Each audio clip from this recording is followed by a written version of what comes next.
जी पुन पुन सीसा बंदों बार बार जगदीसा।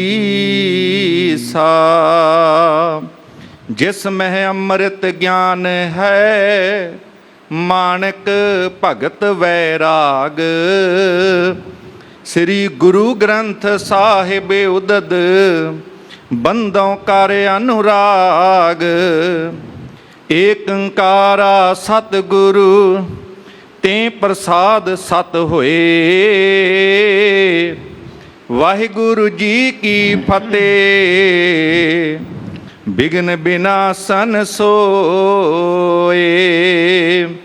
वाहिगुरु जी की फतेह बिघ्न बिनासन सोए। सतनाम श्री वाहिगुरु साहिब जी। भाखा बिन जो काम तुहारा पूरन भयो ना लिहो बिचारा। सतनाम फलदायक चार गुरमुख सिमरै होए उधार। भाखा बिन जो काम तुहारा। वाहिगुरु जी का खालसा वाहिगुरु जी की फतेह। चवर छतर तख्त दे मालक समुची मनुखता सर्व कायनात दे रहबर। दसां ही पातशाहियां दी जोत शब्द ब्रह्म शब्दा अवतार सतगुरु धन श्री गुरु ग्रंथ साहिब महाराज जी दी मुबारक गोद दे अंदर सज्जे हुए दीवान दी हाजरी भर रही सतगुरां दी साजी निवाजी सत्कारयोग साध संगत। सतगुरां दा कोटान कोट शुकराना है जो धन धन श्री गुरु रामदास पातशाह महाराज जी दे पावन दरबार सचखंड श्री हरमंदर साहिब श्री दरबार साहिब दे आप जी दर्शन दीदार कर रहे सो। ਅਤੇ ਨਾਲ ਹੀ ਗੁਰਦੁਆਰਾ ਮੰਜੀ ਸਾਹਿਬ ਦੀਵਾਨ ਹਾਲ ਵਿਖੇ ਸੱਜੇ ਹੋਏ ਦੀਵਾਨ ਦੀ ਹਾਜ਼ਰੀ ਭਰ ਕੇ ਗੁਰਬਾਣੀ ਦਾ ਰਸ ਭਿੰਨਾ ਕੀਰਤਨ ਆਪ ਸੰਗਤ ਨੇ ਸਰਵਣ ਕੀਤਾ ਹੈ। ਰੋਜ਼ਾਨਾ ਹੀ ਲੜੀਵਾਰ ਗੁਰੂ ਕਾ ਇਤਿਹਾਸ ਬੜੀ ਇਕਾਗਰਤਾ ਦੇ ਨਾਲ ਇਸ ਪਾਵਨ ਅਸਥਾਨ ਤੋਂ ਆਪ ਜੀ ਸਰਵਣ ਕਰਦੇ ਹੋ। ਜੋ ਲੜੀਵਾਰ ਇਤਿਹਾਸ ਦਾ ਪ੍ਰਸੰਗ ਸ਼ਹੀਦਾਂ ਦੇ ਸਰਤਾਜ ਧੰਨ ਸ਼੍ਰੀ ਗੁਰੂ ਅਰਜਨ ਦੇਵ ਜੀ ਮਹਾਰਾਜ। ਇੱਕ ਵਾਰ ਸਾਰੇ ਪਿਆਰ ਨਾਲ ਕਹੋ ਧੰਨ ਧੰਨ ਸ਼੍ਰੀ ਗੁਰੂ ਅਰਜਨ ਦੇਵ ਜੀ ਮਹਾਰਾਜ। ਧੰਨ ਧੰਨ ਸ਼੍ਰੀ ਗੁਰੂ ਅਰਜਨ ਦੇਵ ਜੀ ਮਹਾਰਾਜ। ਸਤਿਗੁਰਾਂ ਦੇ ਪਾਵਨ ਜੀਵਨ ਇਤਿਹਾਸ ਵਿੱਚੋਂ ਇਹ ਪ੍ਰਸੰਗ ਆਪ ਜੀ ਸਰਵਣ ਕਰ ਰਹੇ ਸੀ, ਜਿਸ ਦਾ ਜ਼ਿਕਰ ਭਾਈ ਗੁਰਦਾਸ ਜੀ ਨੇ ਵੀ ਆਪਣੀ 11ਵੀਂ ਵਾਰ ਦੇ ਅੰਦਰ ਕੀਤਾ ਹੈ। ਦੇਸ਼ ਵਿਦੇਸ਼ ਦੇ ਵੱਖ-ਵੱਖ ਸਥਾਨਾਂ 'ਤੇ ਰਹਿੰਦੇ ਹੋਏ ਸਿੱਖ ਸਤਿਗੁਰ ਪਾਤਸ਼ਾਹ ਮਹਾਰਾਜ ਜੀ ਦੇ ਕੋਲ ਆਉਂਦੇ ਨੇ। ਕਿਵੇਂ ਸਤਿਗੁਰੂ ਪਾਤਸ਼ਾਹ ਮਹਾਰਾਜ ਉਹਨਾਂ ਨੂੰ ਜੀਵਨ ਕਮਾਉਣ ਦਾ ਵੱਲ ਅਤੇ ਤਰੀਕਾ ਸਮਝਾਉਂਦੇ ਨੇ। ਇਸੇ ਤਰੀਕੇ ਨਾਲ ਦੇਸ਼ ਵਿਦੇਸ਼ ਦੀ ਸੰਗਤ ਦੀ ਗੱਲ ਸਿੱਖ ਸੰਗਤਾਂ ਦੇ ਅੰਦਰ ਚੱਲ ਰਹੀ ਸੀ ਅਤੇ ਗੱਲਾਂ ਵਿੱਚੋਂ ਕਿਸੇ ਨੇ ਬਚਨ ਕੀਤਾ ਕਿ ਪਾਤਸ਼ਾਹ ਕਸ਼ਮੀਰ ਦੀ ਧਰਤੀ ਦੇ ਉੱਪਰ ਪੰਡਿਤ ਜਨ ਰਹਿੰਦੇ ਨੇ ਜੋ ਸੰਸਕ੍ਰਿਤ ਨੂੰ ਬਹੁਤ ਸਤਿਕਾਰ ਦਿੰਦੇ ਨੇ, ਮਾਣ ਦਿੰਦੇ ਨੇ ਅਤੇ ਗੁਰਮੁਖੀ ਭਾਸ਼ਾ ਅਤੇ ਗੁਰਬਾਣੀ ਦੇ ਪੜ੍ਹਨ 'ਤੇ ਕਿੰਤੂ ਅਤੇ ਪਰੰਤੂ ਕਰਦੇ ਨੇ। ਜਿਸ 'ਤੇ ਸਤਿਗੁਰ ਪਾਤਸ਼ਾਹ ਮਹਾਰਾਜ ਕਹਿੰਦੇ ਉਹਨਾਂ ਨੂੰ ਇਸ ਗੱਲ ਦੀ ਸਮਝ ਨਹੀਂ। ਜਦੋਂ ਸਮਝ ਆ ਜਾਏਗੀ ਗੁਰਬਾਣੀ ਦੀ, ਉਹ ਵੀ ਗੁਰਬਾਣੀ ਦਾ ਸਤਿਕਾਰ ਕਰਨ ਲੱਗ ਪੈਣਗੇ। ਉਹ ਗੁਰਬਾਣੀ ਦੇ ਨਾਲ ਜੁੜ ਜਾਣਗੇ, ਗੁਰਮੁਖੀ ਦਾ ਸਤਿਕਾਰ ਕਰਨ ਲੱਗ ਪੈਣਗੇ। ਇਸ ਵਾਸਤੇ ਭਾਈ ਮਾਧੋ ਸੋਢੀ ਨਾਮ ਦੇ ਇੱਕ ਸਿੱਖ ਨੂੰ ਸਤਿਗੁਰ ਪਾਤਸ਼ਾਹ ਮਹਾਰਾਜ ਜੀ ਨੇ ਕੋਲ ਬੁਲਾਇਆ। ਇਹ ਗੱਲ ਕਹੀ ਕਿ ਤੇਰੇ ਬਚਨਾਂ 'ਤੇ ਸਾਡੀ ਬਖਸ਼ਿਸ਼ ਦਾ ਵਾਸ ਹੋਏਗਾ। ਅਸੀਂ ਤੇਰੇ ਬਚਨਾਂ ਦੇ ਰਾਹੀਂ ਵਰਤਾਂਗੇ। ਜਾ ਕਰਕੇ ਕਸ਼ਮੀਰ ਦੀ ਧਰਤੀ 'ਤੇ ਗੁਰਮਤਿ ਦਾ ਸਿੱਖੀ ਦਾ ਪ੍ਰਚਾਰ ਕਰਨਾ ਕਰੋ।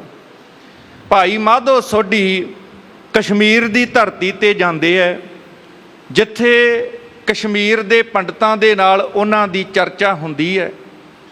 ਉੱਥੇ ਸੰਗਤ ਹੋਣ ਲੱਗ ਪੈਂਦੀ ਹੈ, ਜਿੱਥੇ ਬਹੁਤ ਸਾਰੇ ਸਿੱਖ ਆ ਕਰਕੇ ਗੁਰਬਾਣੀ ਪੜ੍ਹਦੇ ਨੇ, ਸੁਣਦੇ ਨੇ, ਗੁਰਬਾਣੀ ਦੀ ਵਿਚਾਰ ਸਰਵਣ ਕਰਦੇ ਹੈ। ਉੱਥੇ ਪੰਡਤ ਜਨਾਂ ਵੱਲੋਂ ਤਰਕ ਦਿੱਤਾ ਗਿਆ ਕਿ ਸੰਸਕ੍ਰਿਤ ਦੇਵ ਬਾਣੀ ਹੈ ਤੇ ਤੁਸੀਂ ਆਮ ਬੋਲਚਾਲ ਦੀ ਭਾਸ਼ਾ ਵਿੱਚ ਰੱਬ ਦਾ ਨਾਮ ਜਪ ਕੇ ਕਿਵੇਂ ਜੀਵਨ ਸਫਲ ਕਰ ਸਕਦੇ ਹੋ।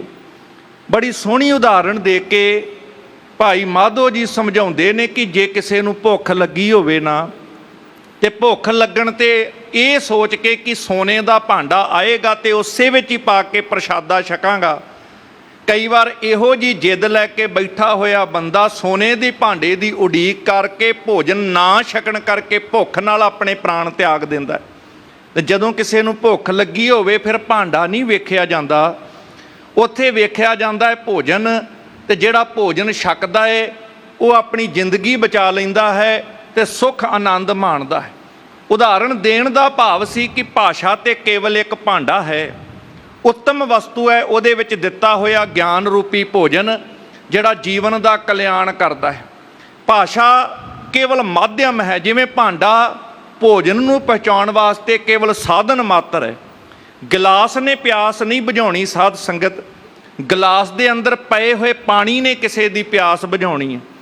ਗੱਲ ਤੇ ਪਾਣੀ ਪੀਣ ਨਾਲ ਮਤਲਬ ਹੈ, ਪਾਣੀ ਪੀਣ ਦੀ ਥਾਂ ਬੰਦਾ ਇਸ ਝਗੜੇ 'ਚ ਪਵੇ ਕਿ ਇਹ ਗਲਾਸ ਕਿਹੜੇ ਭਾਂਡੇ ਦਾ ਹੈ, ਕਿਹੜੀ ਵਸਤੂ ਹੈ, ਕਿਹੜੀ ਧਾਤ ਦਾ ਹੈ, ਉਹ ਇਸ ਕਾਰਨ ਕਰਕੇ ਕਈ ਵਾਰ ਪਿਆਸਾ ਰਹਿ ਜਾਂਦਾ ਹੈ।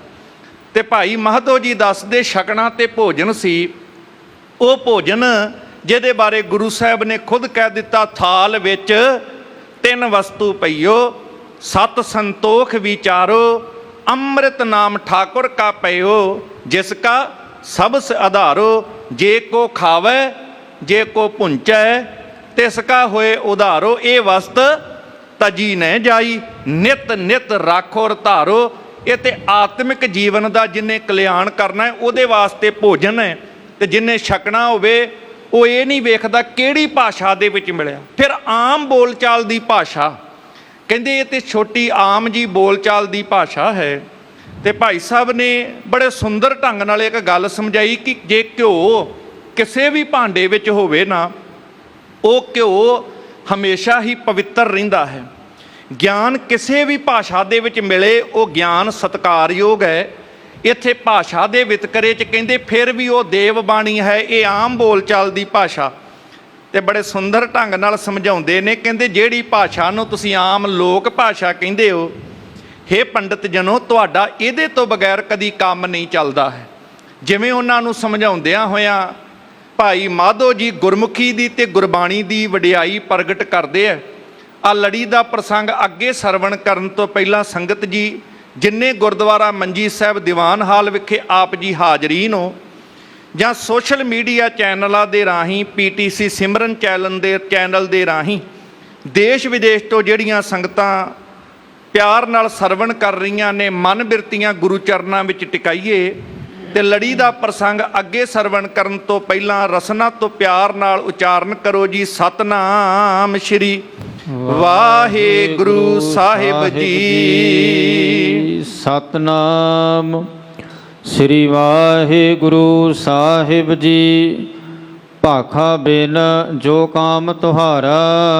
ਭਾਈ ਮਾਧੋ ਜੀ ਕਸ਼ਮੀਰ ਦੇ ਪੰਡਤਾਂ ਨੂੰ ਬੜੇ ਪਿਆਰ ਨਾਲ ਸਮਝਾਉਂਦੇ ਨੇ ਕਿ ਜਿਹਨੂੰ ਲੋਕ ਭਾਸ਼ਾ ਕਹਿੰਦੇ ਹੋ, ਚੇਤੇ ਰੱਖਿਓ ਇਸ ਲੋਕ ਭਾਸ਼ਾ ਤੋਂ ਬਗੈਰ ਤੁਹਾਡਾ ਵੀ ਕੰਮ ਨਹੀਂ ਚੱਲਦਾ। ਸੰਸਕ੍ਰਿਤ ਦੇ ਸ਼ਲੋਕ ਪੜ੍ਹਦੇ ਹੋ ਜਦੋਂ ਤੁਸੀਂ, ਤੇ ਉਹ ਪੜ੍ਹਨ ਤੋਂ ਬਾਅਦ ਜੇ ਕਿਸੇ ਨੂੰ ਸਮਝ ਨਾ ਆਵੇ ਤੇ ਸਮਝਾਉਣ ਵਾਸਤੇ ਤੇ ਉਹਦੇ ਅਰਥ ਦੱਸਣ ਵਾਸਤੇ ਤੇ ਲੋਕ ਭਾਸ਼ਾ ਦੀ ਹੀ ਵਰਤੋਂ ਕਰਦੇ ਹੋ ਨਾ, ਉਦੋਂ ਤੇ ਫਿਰ ਇਹ ਲੋਕ ਭਾਸ਼ਾ ਵਰਤ ਕੇ ਹੀ ਕਿਸੇ ਨੂੰ ਉਹ ਗਿਆਨ ਦੀ ਗੱਲ ਸਮਝਾਉਂਦੇ ਹੋ। ਪੂਰਨ ਭਇਓ ਨਾ ਲਿਹੋ ਵਿਚਾਰਾ।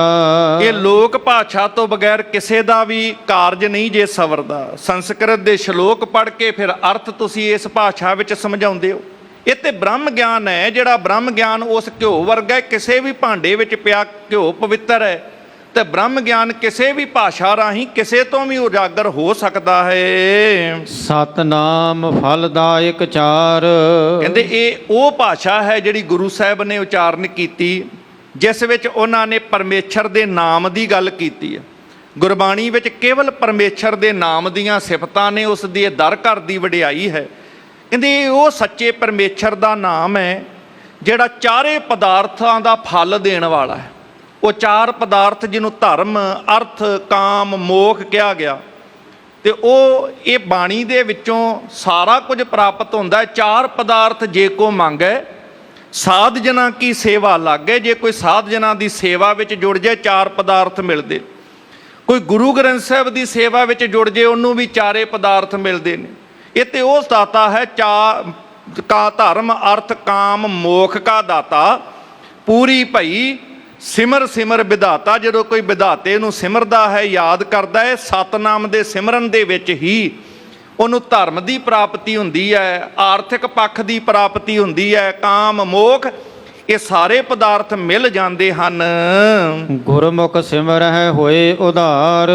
ਜਿਹੜੇ ਗੁਰੂ ਦੀ ਮੱਤ ਲੈ ਕੇ ਗੁਰੂ ਵਾਲੇ ਬਣ ਕਰਕੇ ਫਿਰ ਪਰਮੇਸ਼ਰ ਦਾ ਨਾਮ ਪ੍ਰੇਮ ਨਾਲ ਸਿਮਰਦੇ ਨੇ, ਉਹਨਾਂ ਦਾ ਸੰਸਾਰ ਦੇ ਵਿੱਚ ਆਉਣਾ, ਸੰਸਾਰ ਦੇ ਵਿੱਚ ਜਨਮ ਲੈਣਾ ਉਹਨਾਂ ਦਾ ਸਫਲ ਹੋ ਜਾਂਦਾ ਹੈ, ਉਹਨਾਂ ਦਾ ਉਧਾਰ ਹੋ ਜਾਂਦਾ ਹੈ। ਜਾਤ ਮਾਨ ਧਰ ਜਨਮ ਨਾ ਖੋਵੋ। ਹੇ ਪੰਡਤ ਜਨੋ, ਭਾਈ ਮਾਧੋ ਜੀ ਕਹਿੰਦੇ ਨੇ ਤੁਸੀਂ ਐਵੇਂ ਜਾਤ ਦੇ ਹੰਕਾਰ ਦੇ ਵਿੱਚ, ਮਾਣ ਦੇ ਵਿੱਚ ਪੈ ਕੇ ਅਸੀਂ ਬੜੀ ਉੱਚ ਕੁੱਲ ਦੇ, ਉੱਚ ਜਾਤੀ ਦੇ, ਇਹੋ ਜਿਹੇ ਹੰਕਾਰ ਦੇ ਵਿੱਚ ਪੈ ਕੇ ਐਵੇਂ ਆਪਣਾ ਜਨਮ ਨਾ ਬਰਬਾਦ ਕਰਨਾ ਕਰੋ। ਕਰੋ ਭਗਤ ਪ੍ਰਭ ਸਭ ਮੈਂ ਜੋਵੋ। ਗੁਰਬਾਣੀ ਜਾਤ ਪਾਤ ਦੇ ਹੰਕਾਰ ਤੋਂ ਮਨੁੱਖ ਨੂੰ ਕੱਢ ਕੇ ਸਾਰਿਆਂ ਵਿੱਚ ਇੱਕ ਰੱਬ ਦੀ ਜੋਤ ਨੂੰ ਵੇਖਣਾ ਸਿਖਾਉਂਦੀ ਹੈ। ਇਹ ਗੁਰਬਾਣੀ ਦੀ ਇੱਕ ਸਿਫਤ ਹੈ, ਜਿਸ ਬਾਣੀ ਨੇ ਕਿਸੇ ਨੂੰ ਜਾਤਾਂ ਪਾਤਾਂ ਦੇ ਵਿੱਚ ਨਹੀਂ ਵੰਡਿਆ। ਇਹ ਬਾਣੀ ਦੀ ਇਹ ਸਿਫਤ ਹੈ, ਜਿਹੜਾ ਬਾਣੀ ਦੇ ਨਾਲ ਜੁੜ ਜਾਂਦਾ ਏ ਉਹ ਜਾਤ ਪਾਤ ਊਚ ਨੀਚ ਦੇ ਵਿਤਕਰਿਆਂ ਤੋਂ ਰਹਿਤ ਹੋ ਜਾਂਦਾ। ਜੇ ਅਜੇ ਵੀ ਕਈ ਮਨੁੱਖ ਜਿਨ੍ਹਾਂ ਦਾ ਸੀਸ ਤੇ ਗੁਰੂ ਮਹਾਰਾਜ ਨੂੰ ਝੁਕਦਾ ਏ, ਪਰ ਜਾਤ ਅਭਿਮਾਨ ਦੇ ਹੰਕਾਰ ਚੋਂ ਅਜੇ ਬਾਹਰ ਨਹੀਂ ਨਾ ਨਿਕਲੇ, ਤੇ ਕਿਤੇ ਐਸਾ ਨਾ ਹੋਵੇ ਕਿ ਉਹਨਾਂ ਦੀ ਅਵਸਥਾ ਹੋਵੇ ਜਿਹਨੂੰ ਸਤਿਗੁਰੂ ਪਾਤਸ਼ਾਹ ਮਹਾਰਾਜ ਕਹਿੰਦੇ ਸਲਾਮ ਜਵਾਬ ਦੋਵੇਂ ਕਰੇ, ਮੁੰਡੋ ਕੁੱਥਾ ਜਾਏ। ਸਲਾਮ ਵੀ ਕਰਦਾ ਹੈ ਪਰ ਗੱਲ ਗੁਰੂ ਦੀ ਮੰਨਦਾ ਨਹੀਂ। ਜਾਤਾਂ ਪਾਤਾਂ ਦੇ ਭਰਮਾਂ ਚੋਂ ਕੱਢ ਕੇ ਏਕ ਪਿਤਾ ਏਕਸ ਕੇ ਮੁਬਾਰਕ ਦੀ ਗੱਲ ਗੁਰਮਤਿ ਨੇ ਦ੍ਰਿੜ ਕਰਾਈ ਹੈ, ਪਰ ਅਜੇ ਵੀ ਨਹੀਂ ਮੰਨਦਾ। ਅਜੇ ਵੀ ਉਹ ਜਾਤਾਂ ਪਾਤਾਂ ਦੇ ਹੰਕਾਰ ਵਿੱਚ ਕੋਈ ਮਨੁੱਖ ਫਸਿਆ ਹੋਵੇ ਤੇ ਫਿਰ ਉਹ ਆਪਣਾ ਸਾਰਾ ਜੀਵਨ ਜਿਹੜਾ ਹੈ ਵਿਅਰਥ ਗਵਾ ਲੈਂਦਾ ਹੈ।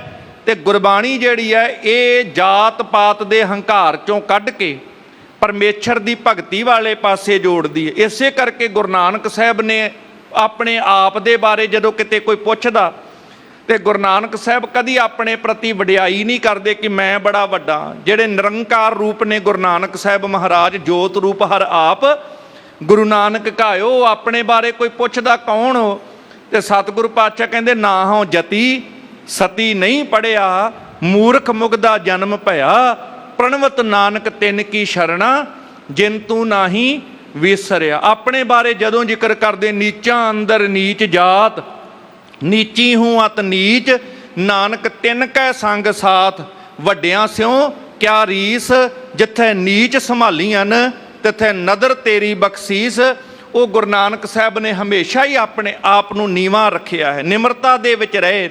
ਇਹ ਭਗਤੀ ਗੁਰੂ ਕੀ ਬਾਣੀ ਦੇ ਰਾਹੀਂ ਹਰ ਮਨੁੱਖ ਦੇ ਅੰਦਰ ਆਉਂਦੀ ਹੈ ਤੇ ਇਹ ਬਾਣੀ ਮਨੁੱਖ ਦੇ ਹਿਰਦੇ ਅੰਦਰ ਨਿਮਰਤਾ ਲੈ ਕੇ ਆਉਂਦੀ ਹੈ। ਕਹਿ ਪੰਡਤ ਹਮ ਭਾਖਾ ਕਹੈ। ਤੇ ਪੰਡਤ ਜਨ ਕਹਿਣ ਲੱਗੇ ਤੂੰ ਸਾਨੂੰ ਲੋਕ ਭਾਸ਼ਾ ਦੀ ਵਡਿਆਈ ਦੱਸਣਾ ਚਾਹੁੰਦਾ ਹੈ। ਮੂਡਨ ਸਮਝਾਵਨ ਕੋ ਚਾਹੈ। ਕਹਿਣ ਲੱਗੇ ਮੂਰਖ ਸਾਨੂੰ ਸਮਝਾਉਣਾ ਚਾਹ ਰਿਹਾ ਹੈ। ਮੂਰਖਾਂ ਨੂੰ ਤੇ ਸਮਝਾਇਆ ਜਾ ਸਕਦਾ, ਸਾਨੂੰ ਕੌਣ ਸਮਝਾ ਸਕਦਾ ਹੈ? ਅਸੀਂ ਏਡੇ ਸਿਆਣੇ ਦੇਵ ਭਾਸ਼ਾ ਪੜ੍ਹਨ ਵਾਲੇ, ਸਾਨੂੰ ਤੁਸੀਂ ਇਹ ਲੋਕ ਭਾਸ਼ਾ ਦੀਆਂ ਵਡਿਆਈਆਂ ਕਰਕੇ ਨਾ ਦੱਸੋ। ਇਦਾਂ ਪੰਡਤ ਜਨ ਫੇਰ ਕਿੰਤੂ ਕਰਦੇ ਹਨ। ਸੁਨ ਮਾਧੋ ਨੇ ਫੇਰ ਬਖਾਨਾ। ਗੱਲ ਸੁਣ ਕੇ ਨਿਮਰਤਾ ਦੇ ਭਿੱਜੇ ਹੋਏ ਭਾਈ ਮਾਧੋ ਸੋਢੀ ਜੀ ਫਿਰ ਪਿਆਰ ਦੇ ਨਾਲ ਗੱਲ ਸਮਝਾਉਂਦਿਆਂ ਅੱਗੋਂ ਫੇਰ ਆਖਦੇ ਹਨ, ਪਾਰ ਬ੍ਰਹਮ ਕਰਤਾਰ ਮਹਾਨਾ। ਕਹਿਣ ਲੱਗੇ ਹੇ ਪੰਡਤ ਜਨੋ, ਜਿਹੜਾ ਪਰਮੇਸ਼ਰ ਕਰਤਾਰ ਸਰਵ ਸ੍ਰੇਸ਼ਟ, ਜਿਹਦੇ ਕਰਕੇ ਸਾਰਾ ਸੰਸਾਰ ਹੋਂਦ ਵਿੱਚ ਆਇਆ ਹੈ, ਜਿਹੜਾ ਬੜਾ ਮਹਾਨ ਹੈ। ਜਿਸ ਕੇ ਸਵਾਸ ਵੇਦ ਸਭ ਜੋਵਾ। ਇਉਂ ਕਿਹਾ ਜਾਂਦਾ ਹੈ ਕਿ ਪਰਮੇਸ਼ਰ ਦੇ ਸਵਾਸ ਹੀ ਅਸਲ ਵਿੱਚ ਵੇਦ ਨੇ। ਵੇਦ ਦਾ ਮਤਲਬ ਅਸਲ 'ਚ ਗਿਆਨ ਹੋਇਆ ਕਰਦਾ। ਇਹ ਸਾਰੇ ਧਰਮ ਗ੍ਰੰਥ, ਸਾਰਾ ਗਿਆਨ ਉਸ ਪਰਮੇਸ਼ਰ ਦੇ ਸਵਾਸ ਨੇ। ਭਾਵ ਉਸੇ ਦਾ ਹੀ ਰੂਪ ਨੇ, ਉਸੇ ਦਾ ਹੀ ਜੀਵਨ ਨੇ। ਉਹ ਪਰਮੇਸ਼ਰ ਗਿਆਨ ਰੂਪ ਹੋ ਕੇ ਸਾਰੇ ਪਾਸੇ ਪਸਰਿਆ ਹੈ। ਸੋ ਸਰੂਪ ਸ੍ਰੀ ਨਾਨਕ ਹੋਵਾ। ਉਹ ਗਿਆਨ ਗੁਰੂ ਦਾ ਸਰੂਪ ਗੁਰੂ ਨਾਨਕ ਦੇ ਰੂਪ ਦੇ ਵਿੱਚ ਪ੍ਰਗਟ ਹੋਇਆ ਹੈ। ਉਹ ਪਰਮੇਸ਼ਰ ਗਿਆਨ ਸਰੂਪ ਗੁਰੂ ਨਾਨਕ ਦੇ ਰੂਪ ਵਿੱਚ ਜਗਤ ਵਿੱਚ ਪ੍ਰਗਟ ਹੋਏ ਹਨ। ਕਲ ਮਹਿ ਬਾਤ ਬਹੀਨ ਨਰ ਜਾਣੇ। ਤੇ ਗਿਆਨ ਗੁਰੂ ਆਤਮ ਉਪਦੇਸ਼ੋ ਨਾਮ ਵਿਭੂਤ ਲਗਾਓ। ਇਹ ਸਤਿਗੁਰੂ ਗੁਰੂ ਨਾਨਕ ਪਾਤਸ਼ਾਹ ਉਹ ਗਿਆਨ ਸਰੂਪ ਨੇ। ਗੁਰੂ ਦੇ ਜਿਹੜੇ ਅੱਖਰੀ ਅਰਥ ਵੀ ਨੇ ਨਾ ਸਾਧ ਸੰਗਤ, ਇਹ ਦੋ ਅੱਖਰ ਨੇ, ਗੱਗੇ ਨੂੰ ਔਂਕੜ, ਰਾਰੇ ਨੂੰ ਦੁਲੰਕੜ ਲੱਗੀ ਹੋਈ ਹੈ। ਅਸਲ ਦੇ ਵਿੱਚ ਗੂ ਤੇ ਰੂਹ ਸ਼ਬਦ ਹੈ। ਗੂ ਦਾ ਮਤਲਬ ਹੈ ਹਨੇਰਾ, ਰੂਹ ਦਾ ਮਤਲਬ ਰੋਸ਼ਨੀ, ਜਿਹੜਾ ਹਨੇਰੇ ਚੋਂ ਕੱਢ ਕੇ ਰੋਸ਼ਨੀ ਵਾਲੇ ਪਾਸੇ ਲੈ ਜੇ। ਗੁਰੂ ਗ੍ਰੀ ਧਾਤੂ ਤੋਂ ਬਣਿਆ, ਜਿਹੜਾ ਮਤਲਬ ਖਾ ਜਾਣਾ, ਨਿਗਲ ਜਾਣਾ, ਜਿਹੜਾ ਅਗਿਆਨਤਾ ਦੇ ਹਨੇਰੇ ਨੂੰ ਆਪਣੇ ਗਿਆਨ ਦੇ ਪ੍ਰਕਾਸ਼ ਰਾਹੀਂ ਨਿਗਲ ਜਾਵੇ, ਉਹਨੂੰ ਗੁਰੂ ਆਖਿਆ ਜਾਂਦਾ ਹੈ। ਗੁਰੂ ਉਹ ਮੁਕਤੀ ਦਾਤਾ, ਗਿਆਨ ਦਾ ਦਾਤਾ ਹੈ, ਜਿਹਦੇ ਬਾਰੇ ਦੇ ਵਿੱਚ ਭਾਈ ਮਾਧੋ ਜੀ ਕਹਿੰਦੇ ਉਹ ਗੁਰੂ ਨਾਨਕ ਜਿਹੜਾ ਨਿਰੰਕਾਰ ਸੀ, ਉਹ ਗੁਰੂ ਨਾਨਕ ਦੇ ਰੂਪ ਵਿੱਚ ਸੰਸਾਰ ਦੇ ਭਲੇ ਵਾਸਤੇ ਪ੍ਰਗਟ ਹੋਇਆ। ਤੇ ਸੰਸਾਰ ਦੇ ਉਹ ਲੋਕ ਜਿਨ੍ਹਾਂ ਨੂੰ ਜੀਵਨ ਜਿਉਣ ਦੀ ਸਮਝ ਨਹੀਂ ਸੀ, ਭੂਲੇ ਮਾਰਗ ਜਿਨੇ ਬਤਾਇਆ ਐਸਾ ਗੁਰ ਵੱਡ ਭਾਗੀ ਪਾਇਆ। ਵੱਡੇ ਭਾਗ ਸੀ ਕਿ ਭੁੱਲਿਆਂ ਨੂੰ ਸਿੱਧੇ ਰਸਤੇ ਪਾਉਣ ਵਾਸਤੇ, ਕਿਉਂਕਿ ਉਹ ਸਮਾਂ ਸੀ ਜਿਹੋ ਜਿਹੇ ਸਮੇਂ ਦੇ ਵਿੱਚ ਐਸੀ ਚਰਚਾ ਸੀ ਕਿ ਜਿਨ੍ਹਾਂ ਨੂੰ ਵਿਪਰ ਦੀ ਵੰਡ ਦੇ ਅਨੁਸਾਰ ਸ਼ੂਦਰ ਦਾ ਦਰਜਾ ਦਿੱਤਾ ਗਿਆ। ਵਿਪਰ ਦੀ ਵੰਡ ਅਨੁਸਾਰ ਨੀਚ ਜਾਤ ਕਿਹਾ। ਧਿਆਨ ਰੱਖਿਓ, ਆਹ ਸ਼ਬਦ ਜਦੋਂ ਵਰਤੇ ਜਾਂਦੇ ਨੇ, ਗੁਰੂ ਨਾਨਕ ਦੇ ਘਰ ਕੋਈ ਨੀਚ ਜਾਤ ਨਹੀਂ। ਹਾਂ, ਉਹਨੂੰ ਨੀਚ ਜਾਤ ਕਿਹਾ। ਖਸਮ ਵਿਸਾਰੇ ਤੇ ਕਮਜ਼ਾਤ ਨਾਨਕ ਨਾਵੇਂ ਬਾਜ ਸਨਾਤ। ਜਿਹੜਾ ਰੱਬ ਦਾ ਨਾਂ ਨਹੀਂ ਨਾ ਜਪਦਾ, ਉਹ ਅਸਲ ਦੇ ਵਿੱਚ ਨੀਚ ਜਾਤ ਹੈ। ਪਰ ਨੀਚ ਜਾਤ ਵੀ ਨਾਮ ਜਪ ਕੇ ਉੱਤਮ ਪਦਵੀ ਪਾ ਸਕਦਾ। ਕਰਮ ਕਰਕੇ, ਕਿਸੇ ਦੀ ਕਿਰਤ ਕਰਕੇ ਕਿਸੇ ਨੂੰ ਉੱਚਾ ਨੀਵਾਂ ਨਹੀਂ ਮੰਨਿਆ ਜਾਂਦਾ। ਜਿਹੜਾ ਨਾਮ ਤੋਂ ਟੁੱਟਿਆ ਹੈ, ਜਿਹੜੇ ਮਾੜੇ ਕਰਮਾਂ ਦੇ ਵਿੱਚ ਖੱਚਤ ਹੈ, ਉਹ ਅਖੌਤੀ ਤੌਰ ਤੇ ਕਹੇ ਜਾਂਦੇ ਕਿਸੇ ਉੱਚ ਕੁੱਲ ਵਿੱਚ ਵੀ ਹੋਵੇ ਤਾਂ ਵੀ ਅਸਲ ਦੇ ਵਿੱਚ ਉਹ ਤਿਰਸਕਾਰਿਆ ਜਾਏਗਾ। ਰਾਵਣ ਬ੍ਰਾਹਮਣ ਹੋ ਕਰਕੇ ਵੀ ਰਾਖਸ਼ਾਂ ਦੀ ਕੈਟੇਗਰੀ ਦੇ ਵਿੱਚ ਗਿਣਿਆ ਜਾਂਦਾ ਹੈ, ਤਿਰਸਕਾਰਿਆ ਜਾਂਦਾ ਹੈ, ਕਿਉਂਕਿ ਉਹ ਹੰਕਾਰ ਦੇ ਵਿੱਚ ਭਰਿਆ ਸੀ, ਵਿਕਾਰਾਂ ਵਿੱਚ ਭਰਿਆ ਸੀ, ਤਾਂ ਹੀ ਉਹਨੂੰ ਮੂਰਖ ਵੀ ਕਿਹਾ ਗਿਆ। ਇਹ ਸਤਿਗੁਰੂ ਪਾਤਸ਼ਾਹ ਮਹਾਰਾਜ ਜੀ ਦੀ ਅੰਮ੍ਰਿਤਮਈ ਬਾਣੀ ਜਦੋਂ ਅਸੀਂ ਪੜ੍ਹਦੇ ਹਾਂ, ਤੇ ਸਤਿਗੁਰੂ ਦੀ ਬਾਣੀ ਜਿੱਥੇ ਮਨ ਵਿੱਚ ਨਿਮਰਤਾ ਲੈ ਕੇ ਆਉਂਦੀ ਹੈ। ਭਾਈ ਮਾਧੋ ਜੀ ਕਹਿਣ ਲੱਗੇ, ਭਾਈ ਇਹ ਗੁਰੂ ਨਾਨਕ ਸਾਹਿਬ ਮਹਾਰਾਜ ਜਗਤ ਦੇ ਕਲਿਆਣ ਵਾਸਤੇ ਸੰਸਾਰ ਵਿੱਚ ਆਏ। ਜਿਹੜੇ ਲੋਕ ਮਤ ਤੋਂ ਹੀਣੇ ਸੀ, ਜਿਨ੍ਹਾਂ ਨੂੰ ਸਮਝ ਨਹੀਂ ਸੀ, ਉਹਨਾਂ ਨੂੰ ਸਤਿਗੁਰੂ ਦੀ ਬਾਣੀ ਦੇ ਰਾਹੀਂ ਗਿਆਨ ਦੇਣ ਵਾਸਤੇ ਗੁਰੂ ਨਾਨਕ ਸਾਹਿਬ ਨੇ ਇਹ ਪਰਉਪਕਾਰ ਕੀਤਾ ਹੈ। ਭਾਖਾ ਵਿਖੇ ਕਹਿਓ ਕਲਿਆਣੇ। ਤੇ ਮਨੁੱਖਤਾ ਦੇ ਭਲੇ ਵਾਸਤੇ ਆਮ ਲੋਕਾਂ ਦੀ ਪਹੁੰਚ ਵਿੱਚ ਗਿਆਨ ਪਹੁੰਚ ਜਾਏ। ਆਮ ਬੋਲ ਚਾਲ 'ਚ ਸਤਿਗੁਰਾਂ ਨੇ ਇਹ ਭਾਖਾ ਲੋਕ ਭਾਸ਼ਾ ਵਿੱਚ ਇਹ ਕਲਿਆਣਕਾਰੀ ਬਚਨ ਉਚਾਰੇ ਹਨ। ਗੁਰੂ ਸ਼ਬਦ ਤੇ ਹੋਏ ਮਨ ਨੀਵਾ। ਜਿਉਂ-ਜਿਉਂ ਕੋਈ ਸ਼ਬਦ ਨਾਲ ਜੁੜਦਾ ਹੈ, ਉਹਦਾ ਮਨ ਨਿਮਰਤਾ ਦੇ ਵਿੱਚ ਭਿੱਜ ਜਾਂਦਾ ਹੈ। ਉਹ ਆਪਣੇ ਅੰਦਰ ਨਿਮਰਤਾ ਲੈ ਕੇ ਆਉਂਦਾ ਹੈ। ਉਹਨੂੰ ਸਮਝ ਆ ਜਾਂਦੀ ਹੈ, ਸੁਖੀ ਬਸੈ ਮਸਕੀਨੀਆਂ ਆਪ ਨਿਵਾਰ ਤਲੇ, ਵੱਡੇ ਵੱਡੇ ਅੰਕਾਰੀਆ ਨਾਨਕ ਗਰਭ ਗਲੇ। ਆਪਸ ਕੋ ਜੋ ਜਾਣੇ ਨੀਚਾ, ਸੋ ਗਨੀਐ ਸਭ ਤੇ ਉੱਚਾ। ਜਾਂ ਕਾ ਮਨ ਹੋਏ ਸਗਲ ਕੀ ਰੀਨਾ, ਹਰ ਹਰ ਨਾਮ ਤਿੰਨ ਘਟ ਘਟ ਚੀਨਾ। ਉਹਦੇ ਅੰਦਰ ਨਿਮਰਤਾ ਹੁੰਦੀ ਹੈ ਬਾਣੀ ਨਾਲ ਜੁੜਿਆ। ਸੰਸਕ੍ਰਿਤ ਤੇ ਮਾਨ ਬਧੀਵਾ। ਕਹਿੰਦੇ ਸੰਸਕ੍ਰਿਤ ਦੇ ਪੜ੍ਹਨ ਦੇ ਨਾਲ ਮਨ 'ਚ ਹੰਕਾਰ ਆਉਂਦਾ ਹੈ, ਮੈਂ ਇਹ ਭਾਸ਼ਾ ਦਾ ਗਿਆਤਾ, ਮੈਂ ਵਿਦਵਾਨ। ਕਹਿੰਦੇ ਇਸ ਤਰ੍ਹਾਂ ਉਹਦੇ ਨਾਲ ਹੰਕਾਰ ਵੱਧਦਾ ਹੈ। ਇਹ ਪੰਡਤ ਜਨੋ, ਜਿਨ ਮਾਨੀ ਸ੍ਰੀ ਸਤਿਗੁਰ ਬਾਣੀ। ਪਰ ਜਿਨ੍ਹਾਂ ਨੇ ਗੁਰੂ ਦੀ ਸੱਚੀ ਪਰਮੇਸ਼ਰ ਕੀ ਬਾਣੀ, ਇਹ ਸਤਿਗੁਰ ਦੀ ਬਾਣੀ ਪਿਆਰ ਨਾਲ ਮਨ ਕਰਕੇ ਮਨਨ ਕੀਤਾ, ਇਹਦੇ ਤੇ ਭਰੋਸਾ ਵਿਸ਼ਵਾਸ ਰੱਖ ਲਿਆ। ਸਰਬ ਸ਼ਕਤ ਜੁਤ ਭੀ ਬ੍ਰਹਮ ਗਿਆਨੀ। ਇਹ ਉਹ ਅੰਮ੍ਰਿਤ ਬਾਣੀ ਹੈ, ਇਹ ਬ੍ਰਹਮ ਕੀ ਵਿਚਾਰ ਹੈ। ਲੋਕ ਜਾਣੇ ਇਹ ਗੀਤ ਹੈ, ਇਹ ਤਾਂ ਬ੍ਰਹਮ ਵਿਚਾਰੇ। ਬ੍ਰਹਮ ਵਿਚਾਰ ਹੈ। ਬ੍ਰਹਮ ਵਿਚਾਰ ਨਾਲ ਕੋਈ ਜੁੜਦਾ ਹੈ, ਉਹ ਬ੍ਰਹਮ ਗਿਆਨੀ ਹੋ ਜਾਂਦਾ ਹੈ। ਇਹ ਉਹ ਬਾਣੀ ਹੈ, ਜੈਸੀ ਮੈਂ ਆਵੇ ਖਸਮ ਕੀ ਬਾਣੀ, ਤੈਸੜਾ ਕਰੀ ਗਿਆਨ ਵੇ ਲਾਲੋ। ਹਮਾਰੀ ਪਿਆਰੀ ਅੰਮ੍ਰਿਤ ਧਾਰੀ, ਜਿਹਦੇ ਅੱਖਰ ਅੱਖਰ ਵਿੱਚ ਅੰਮ੍ਰਿਤ ਹੈ। ਤੇ ਇਸ ਬਾਣੀ ਦੇ ਨਾਲ ਉਹ ਬਾਣੀ ਦੀਆਂ ਸ਼ਕਤੀਆਂ, ਕਰਾਮਾਤਾਂ ਉਹਦੇ ਜੀਵਨ ਵਿੱਚ ਆਉਂਦਾ ਹੈ। ਜਿਹੜਾ ਪਿਆਰ ਦੇ ਨਾਲ ਇਸ ਬਾਣੀ ਨੂੰ ਪੜ੍ਹਦਾ ਹੈ, ਉਹ ਬ੍ਰਹਮ ਗਿਆਨੀ ਵੀ ਬਣ ਜਾਂਦਾ ਹੈ। ਉਹ ਸਰਬ ਸ਼ਕਤੀਆਂ ਨਾਲ ਭਰਪੂਰ ਹੋ ਜਾਂਦਾ ਹੈ। ਦੇਸ਼ ਵਿਦੇਸ਼ਨ ਮਹਿ ਬਿਦਤਾਏ। ਇਸ ਬਾਣੀ ਦੇ ਨਾਲ ਜਿੰਨੇ ਜਿੰਨੇ ਸਾਂਝ ਪਾਈ, ਦੇਸ਼ਾਂ ਵਿਦੇਸ਼ਾਂ ਵਿੱਚ ਉਹਦਾ ਜਸ ਹੋਣ ਲੱਗ ਪਿਆ। ਛਪੇ ਨਹੀਂ ਉਬਰੇ ਸਮੁਦਾਏ। ਤੇ ਸਤਿਗੁਰੂ ਪਾਤਸ਼ਾਹ ਮਹਾਰਾਜ ਜੀ ਦੀ ਸਿਫਤ ਕਰਦਿਆਂ ਇਹ ਭਾਈ ਮਾਧੋ ਦੱਸਦੇ ਨੇ, ਅੱਜ ਤੱਕ ਇਸ ਬਾਣੀ ਦੇ ਕਰਕੇ ਭਾਈ ਲਹਿਣਾ ਜੀ ਸ਼ਬਦ ਸੁਣ ਕੇ ਜੀਵਨ ਬਦਲਿਆ। ਬਾਬਾ ਅਮਰਦਾਸ ਜੀ ਸ਼ਬਦ ਸੁਣ ਕੇ ਗੁਰੂ ਅਮਰਦਾਸ ਪਾਤਸ਼ਾਹ ਬਣੇ। ਸ਼ਬਦ ਸੁਣਿਆ ਠੱਗ ਸੱਜਣ ਬਣ ਗਏ। ਇਹ ਗੁਰੂ ਨਾਨਕ ਦੇ ਪਾਤਸ਼ਾਹ ਦੀ ਘਰ ਦੀਆਂ ਸਿਫਤਾਂ ਨੇ ਤੇ ਇਹ ਬਾਣੀ ਦੀਆਂ ਬਰਕਤਾਂ ਕਿਤੇ ਲੁਕੀਆਂ ਨਹੀਂ, ਸਾਰੇ ਪਾਸੇ ਪ੍ਰਗਟ ਹਨ। ਇਤਿਆਦਕ ਕਹਿ ਬਹੁ ਸਮਝਾਏ। ਇਸ ਤਰੀਕੇ ਨਾਲ ਸੋਹਣੀਆਂ ਸੋਹਣੀਆਂ ਉਦਾਹਰਣਾਂ ਦੇ ਕੇ ਜਦੋਂ ਬਾਣੀ ਦੀ ਵਡਿਆਈ ਦੱਸੀ, ਇਹਦੇ ਚ ਨਾਮ ਦੀ ਵਡਿਆਈ ਹੈ। ਸਿੱਧੀਆਂ ਪਰਮੇਸ਼ਰ ਨਾਲ ਕਿਸੇ ਨੇ ਗੱਲਾਂ ਕਰਨੀਆਂ ਹੋਣ, ਬਾਣੀ ਪਿਆਰ ਨਾਲ ਪੜ੍ਹਨ ਲੱਗ ਪਵੇ। ਇਸ ਬਾਣੀ ਰਾਹੀਂ ਸਿੱਧੀਆਂ ਪਰਮੇਸ਼ਰ ਦੇ ਨਾਲ ਗੱਲਾਂ ਹੁੰਦੀਆਂ ਨੇ, ਪਰਮੇਸ਼ਰ ਨਾਲ ਹੀ ਬਚਨ ਹੁੰਦੇ ਹਨ। ਬਚਨ ਪ੍ਰਤਾਪ ਭਏ ਸਿੱਖ ਆਏ। ਜਿਉਂ-ਜਿਉਂ ਇਹ ਬਚਨ ਬਾਣੀ ਦੇ ਸੁਣਾਉਂਦੇ ਨੇ, ਬਾਣੀ ਫਿਰ ਆਪਣਾ ਅਸਰ ਕਰਦੀ ਹੈ। ਜਿਉਂ-ਜਿਉਂ ਕੰਨਾਂ ਵਿੱਚ ਪੈਂਦੀ ਹੈ, ਹੰਕਾਰ ਜਿਹੜਾ ਸੀ ਉਹ ਖਤਮ ਹੋਣ ਲੱਗ ਪਿਆ ਪੰਡਤਾਂ ਦਾ। ਤੇ ਸਾਰੇ ਕਸ਼ਮੀਰ ਦੇ ਜਿਹੜੇ ਪੰਡਤ ਸੀ ਇਹ ਬਚਨ ਸੁਣ ਕਰਕੇ ਨਿਮਰਤਾ ਵਿੱਚ ਆ ਗਏ ਤੇ ਉਹ ਸਾਰੇ ਦੇ ਸਾਰੇ ਗੁਰੂ ਕੇ ਸਿੱਖ ਬਣ ਗਏ। ਕਥਾ ਕੀਰਤਨ ਦੋਨੋਂ ਕਾਲ। ਉਹ ਵੀ ਗੁਰੂ ਦੀ ਸਿੱਖਿਆ ਕਮਾਉਣ ਲੱਗ ਪਏ। ਸਵੇਰੇ ਸ਼ਾਮ ਫਿਰ ਕਥਾ ਹੁੰਦੀ ਹੈ, ਕੀਰਤਨ ਹੁੰਦਾ ਹੈ, ਇਸੇ ਤਰ੍ਹਾਂ ਸਤਸੰਗਤ ਹੁੰਦੀ ਹੈ। ਸੁਣੇ ਕਰੈ ਧਰ ਪ੍ਰੇਮ ਵਿਸਾਲ। ਜਿੱਥੇ ਪਿਆਰ ਨਾਲ ਉਹ ਬਾਣੀ ਸੁਣਦੇ ਨੇ, ਹੋਰਾਂ ਦੇ ਵਿੱਚ ਵੀ ਅੱਗੇ ਉਹ ਪ੍ਰਚਾਰ ਕਰਦੇ ਨੇ। ਇਸ ਤਰ੍ਹਾਂ ਇਹ ਗੁਰਬਾਣੀ ਦੇ ਸਦਕਾ ਸਾਰਿਆਂ ਦੇ ਵਿੱਚ ਪ੍ਰੇਮ ਦਾ ਪ੍ਰਚਾਰ ਪ੍ਰਸਾਰ ਹੋਣ ਲੱਗ ਪਿਆ। ਇਹ ਬਾਣੀ ਹਰ ਪਾਸੇ ਪ੍ਰੇਮ ਦਾ ਪ੍ਰਵਾਹ ਵਧਾਉਂਦੀ ਹੈ। ਇਸ ਬਾਣੀ ਦੀ ਬਰਕਤ ਦੇ ਨਾਲ ਨਾ ਕੋ ਬੈਰੀ ਨਹੀਂ ਬਿਗਾਨਾ, ਸਗਲ ਸੰਗ ਹਮ ਕੋ ਬਨਿਆਈ ਦੀ ਵਿਚਾਰ ਪ੍ਰਗਟ ਹੁੰਦੀ ਹੈ। ਫਿਰ ਕੋਈ ਦੁਸ਼ਮਣ ਨਹੀਂ, ਕੋਈ ਵੈਰੀ ਨਹੀਂ, ਸਾਰਾ ਸੰਸਾਰ ਆਪਣਾ ਨਜ਼ਰ ਆਉਂਦਾ। ਇਸ ਤਰ੍ਹਾਂ ਇਸ ਬਾਣੀ ਜਾਤ ਪਾਤ ਊਚ ਨੀਚ ਤੋਂ ਖਤਮ ਕਰਕੇ, ਇਸ ਬਾਣੀ ਦੇ ਕਰਕੇ ਸਾਰੇ ਪਾਸੇ ਪ੍ਰੇਮ ਦਾ ਪਰਸਪਰ ਵਾਧਾ ਹੋਣ ਲੱਗ ਪਿਆ। ਧਰਮਸਾਲਪੁਰ ਵਿਖੇ ਬਣਾਈ। ਜੀਵਨ ਵਿੱਚ ਧਰਮ ਕਮਾਇਆ ਜਾ ਸਕੇ ਇਹਦੇ ਵਾਸਤੇ ਸੋਹਣੀ ਇੱਕ ਧਰਮਸ਼ਾਲਾ ਬਣਾਈ। ਇਹੀ ਧਰਮਸ਼ਾਲਾ ਅੱਗੇ ਗੁਰਦੁਆਰਾ ਸਾਹਿਬ ਦੇ ਰੂਪ ਵਿੱਚ ਪ੍ਰਗਟ ਹੋਈ।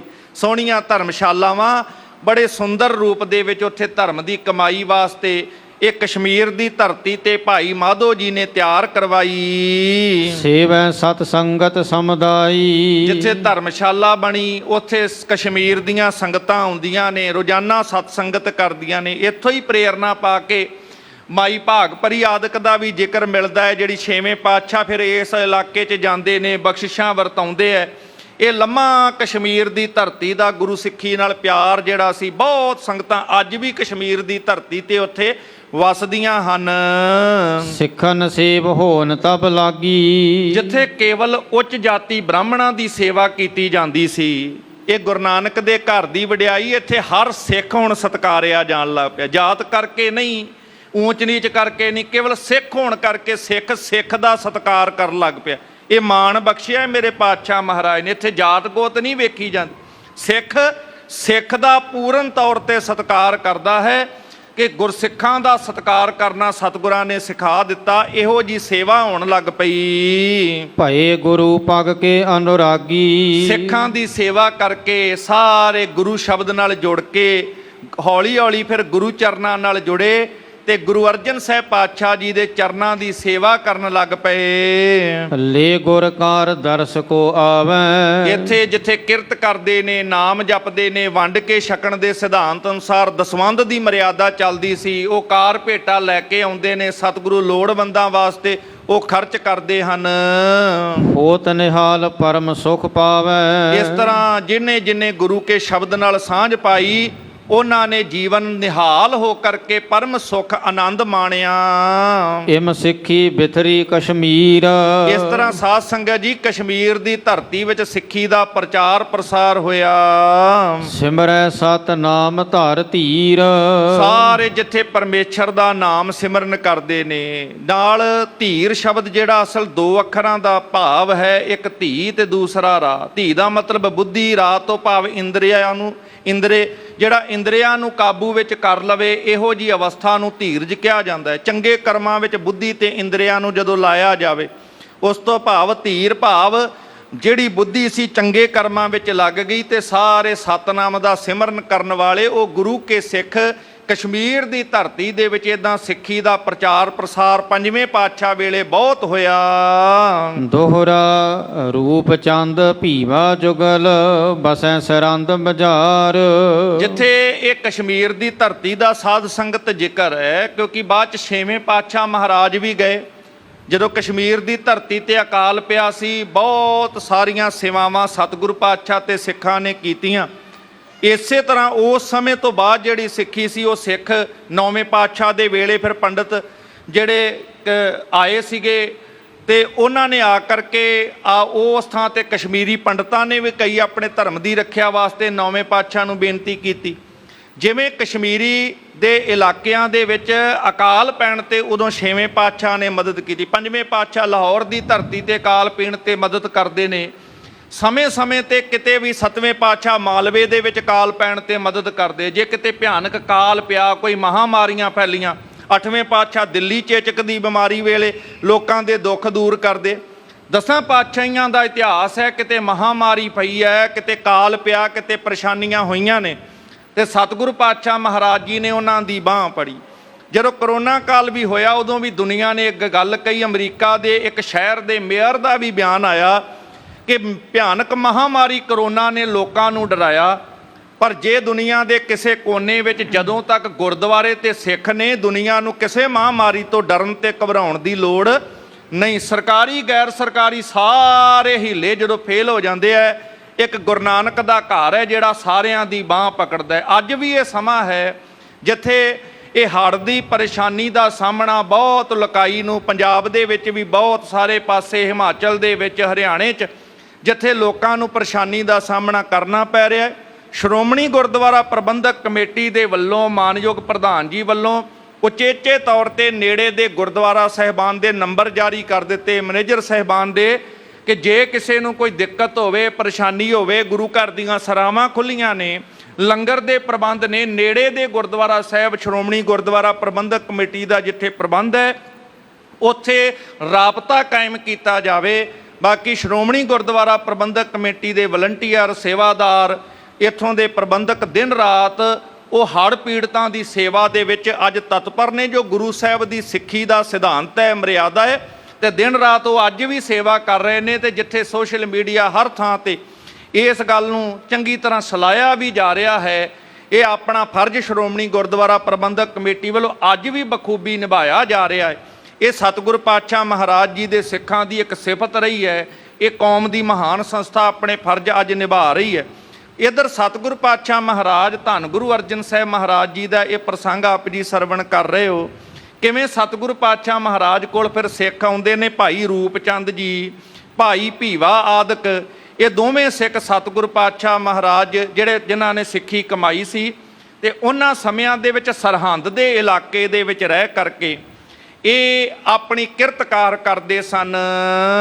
ਕਿਰਤ ਕਰੈ ਸਿੱਖਨ ਮਿਲਹਿ ਬਾਂਟਤ ਅਤਿ ਆਹਾਰ। ਸਰਹੰਦ ਦੀ ਧਰਤੀ ਦੇ ਇਹਨਾਂ ਸਿੱਖਾਂ ਦਾ ਜ਼ਿਕਰ ਹੈ।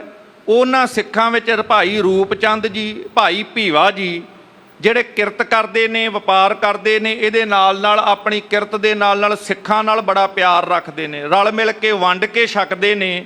ਇਸ ਦੇ ਨਾਲ ਬੜੇ ਉੱਤਮ, ਉੱਚੇ ਸੁੱਚੇ ਜੀਵਨ ਵਾਲੇ ਇਮਾਨਦਾਰ ਇਹ ਸਿੱਖ ਨੇ। ਇਹ ਸਿੱਖ ਦੀ ਵਡਿਆਈ ਹੈ। ਜਦੋਂ ਕਿਤੇ ਦੁਨੀਆ 'ਚ ਭਿਆਨਕ ਕੋਈ ਮਹਾਮਾਰੀ ਫੈਲਦੀ ਹੈ, ਕੋਈ ਕਾਲ ਪੈਂਦਾ ਹੈ, ਕੋਈ ਦੁੱਖ ਪਹਾੜ ਆਉਂਦੇ ਨੇ, ਚੀਜ਼ਾਂ ਮਹਿੰਗੀਆਂ ਹੋ ਜਾਂਦੀਆਂ ਹੈ, ਪਰ ਗੁਰੂ ਦੇ ਘਰ ਦੇ ਵਿੱਚੋਂ ਇਹ ਚੀਜ਼ਾਂ ਮੁਫਤ ਵੰਡੀਆਂ ਜਾਂਦੀਆਂ ਨੇ, ਕਿਉਂਕਿ ਸਾਰੇ ਸੰਸਾਰ ਨੂੰ ਆਪਣਾ ਜਾਣਿਆ ਜਾਂਦਾ।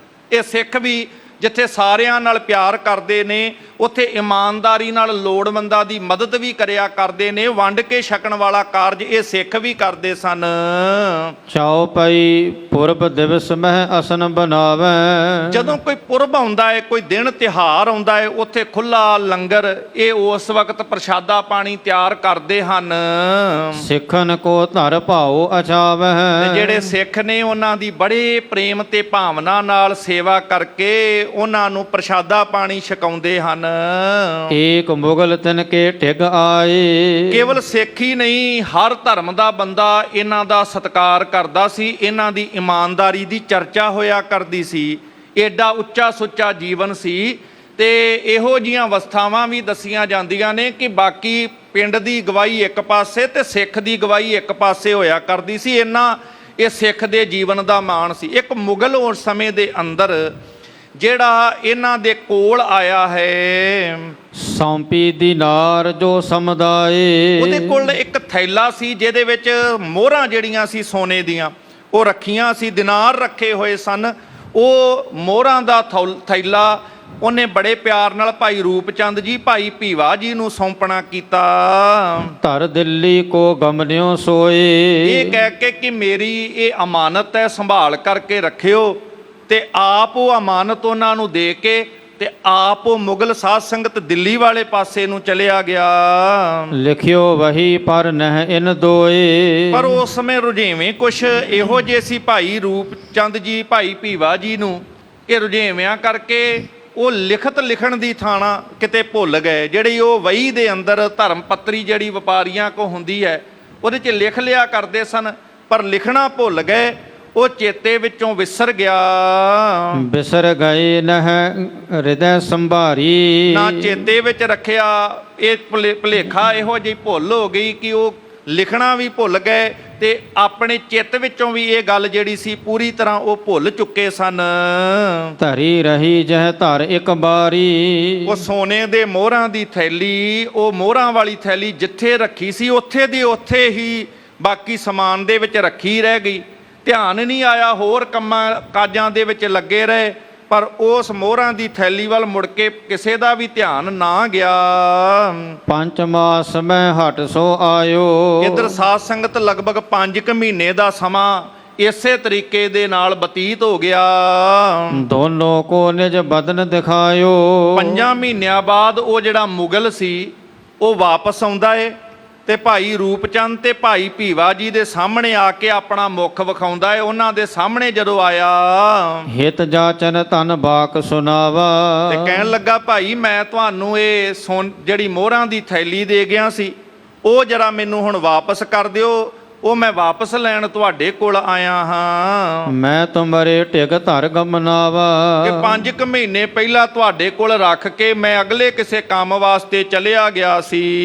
ਵਹੀ ਖੋਲ ਦੇਖਤ ਨਿਜ ਲਿਖਿਓ, ਤੇ ਭਾਈ ਭੀਵਾ ਜੀ ਰੂਪਚੰਦ ਜੀ ਨੇ ਵਹੀ ਨੂੰ ਖੋਲਿਆ ਤੇ ਆਪਣੀ ਧਰਮ ਪੱਤਰੀ ਉਹ ਜਿਹਦੇ ਵਿੱਚ ਰੋਜ਼ ਲਿਖ ਲਿਆ ਕਰਦੇ ਸੀ, ਲੇਖਾ ਜੋਖਾ ਹਿਸਾਬ ਦੀ ਡਾਇਰੀ ਖੋਲ ਕੇ ਵੇਖਿਆ ਚੰਗੀ ਤਰੀਕੇ ਨਾਲ ਕਿ ਮੈਂ ਕਿੱਥੇ ਲਿਖਿਆ ਏ, ਕਿਹੜੀ ਥਾਂ ਤੇ ਲਿਖਿਆ, ਸਾਰਾ ਪੜਚੋਲ ਕਰਦੇ ਹਨ। ਨਹੀਂ ਨਾਮ ਮੁਗਲੈ ਕੋ ਪਿਖਿਓ, ਪਰ ਉਸ ਮੁਗਲ ਦਾ ਕਿਤੇ ਨਾਂ ਨਹੀਂ ਸੀ ਲਿਖਿਆ, ਨਾ ਉਹਦੇ ਬਾਰੇ ਵਿੱਚ ਕੋਈ ਜਾਣਕਾਰੀ ਸੀ ਕਿ ਕਦੋਂ ਦੇ ਕੇ ਗਿਆ, ਕਿਵੇਂ ਦੇ ਕੇ ਗਿਆ, ਕਿੰਨੀਆਂ ਮੋਹਰਾਂ ਦੇ ਕੇ ਗਿਆ, ਕੋਈ ਉਹਦੀ ਲਿਖਤ ਨਾ ਲੱਭੀ। ਹਮਰੇ ਪਾਸ ਧਰੀ ਨਹਿ ਤੋਹੀ, ਤੇ ਸੁਭਾਵਕ ਹੈ ਉਸੇ ਰੂਪ ਵਿੱਚ ਜੋ ਦੇਖਿਆ ਸੀ, ਜੋ ਉਹਨਾਂ ਦੇ ਚੇਤੇ 'ਚ ਸੀ। ਭਾਈ ਰੂਪਚੰਦ ਭਾਈ ਭੀਵਾ ਜੀ ਕਹਿਣ ਲੱਗੇ ਕਿ ਸਾਡੇ ਕੋਲ ਨਹੀਂ ਹੈ ਭਾਈ, ਤੈਨੂੰ ਭੁਲੇਖਾ ਲੱਗਾ ਏ, ਅਸੀਂ ਤੇਰੀ ਕੋਈ ਇਹੋ ਜੀ ਚੀਜ਼ ਆਪਣੇ ਕੋਲ ਨਹੀਂ ਰੱਖੀ ਹੈ। ਵਹੀ ਨਾਮ ਕੋ ਪਿਖਿਓ ਨ ਮੋਹੀ, ਆ ਸਾਰੀ ਵਹੀ ਤੇਰੇ ਸਾਹਮਣੇ ਖੋਲ ਕੇ ਵੇਖ ਲਈ ਹੈ। ਕਿਤੇ ਵੀ ਇਸ ਡਾਇਰੀ ਵਿੱਚ ਇਸ ਲੇਖਾ ਜੋਖਾ ਵੇਖਦੇ ਆ, ਕਿਤੇ ਇਸ ਵਹੀ ਦੇ ਅੰਦਰ ਕਿਤੇ ਤੇਰਾ ਨਾਂ ਨਹੀਂ ਸਾਨੂੰ ਨਜ਼ਰ ਆਉਂਦਾ। ਝਗਰਤ ਕਰੇ ਸ਼ਤਾਬ, ਹੁਣ ਝਗੜਾ ਜਿਹੜਾ ਹੈ ਇਹਨਾਂ ਹੀ ਗੱਲਾਂ ਦੇ ਵਿੱਚ ਆਪਸ ਵਿੱਚ ਹੋਣ ਲੱਗ ਪਿਆ। ਹੁਣ ਝਗੜੇ ਦਾ ਜਦੋਂ ਨਿਪਟਾਰਾ ਨਾ ਹੋਇਆ ਤੇ ਛੇਤੀ ਝਗੜੇ ਦਾ ਨਿਪਟਾਰਾ ਕਰਨ ਵਾਸਤੇ ਹਿਤ ਨਿਆਉ ਟਿਕ ਗਏ ਨਵਾਬ, ਉਸ ਇਲਾਕੇ ਦਾ ਜਿਹੜਾ ਹਾਕਮ ਸੀ ਉਹਦੇ ਕੋਲ ਉਹ ਮੁਗਲ ਲੈ ਕਰਕੇ ਭਾਈ ਰੂਪਚੰਦ ਭਾਈ ਭੀਵਾ ਜੀ ਨੂੰ ਪਹੁੰਚਿਆ ਹੈ। ਤਹਾਂ ਤੇਲ ਕੋ ਧਰਿਓ ਕਰਾਹਾ, ਉੱਥੇ ਜਦੋਂ ਕੋਈ ਕਿਸੇ ਤਰੀਕੇ ਨਾਲ ਭਾਈ ਰੂਪਚੰਦ ਭੀਵਾ ਜੀ ਕਹਿੰਦੇ ਨੇ ਕਿ ਇਹ ਭਾਈ ਅਸੀਂ ਨਹੀਂ ਲਿਆ, ਕਿਉਂਕਿ ਉਹਨਾਂ ਦਾ ਹੁਣ ਗਵਾਹੀ ਉਹਨਾਂ ਦੇ ਬੋਲਾਂ ਤੇ ਸਾਰੇ ਸਤਿਕਾਰ ਕਰਦੇ ਸੀ, ਐਡਾ ਉੱਚਾ ਸੁੱਚਾ ਇਹ ਸਿੱਖਾਂ ਦਾ ਜੀਵਨ ਸੀ। ਮੁਗਲ ਕਹਿੰਦਾ ਜੀ ਮੈਂ ਇਹਨਾਂ ਨੂੰ ਦੇ ਕਰਕੇ ਗਿਆ।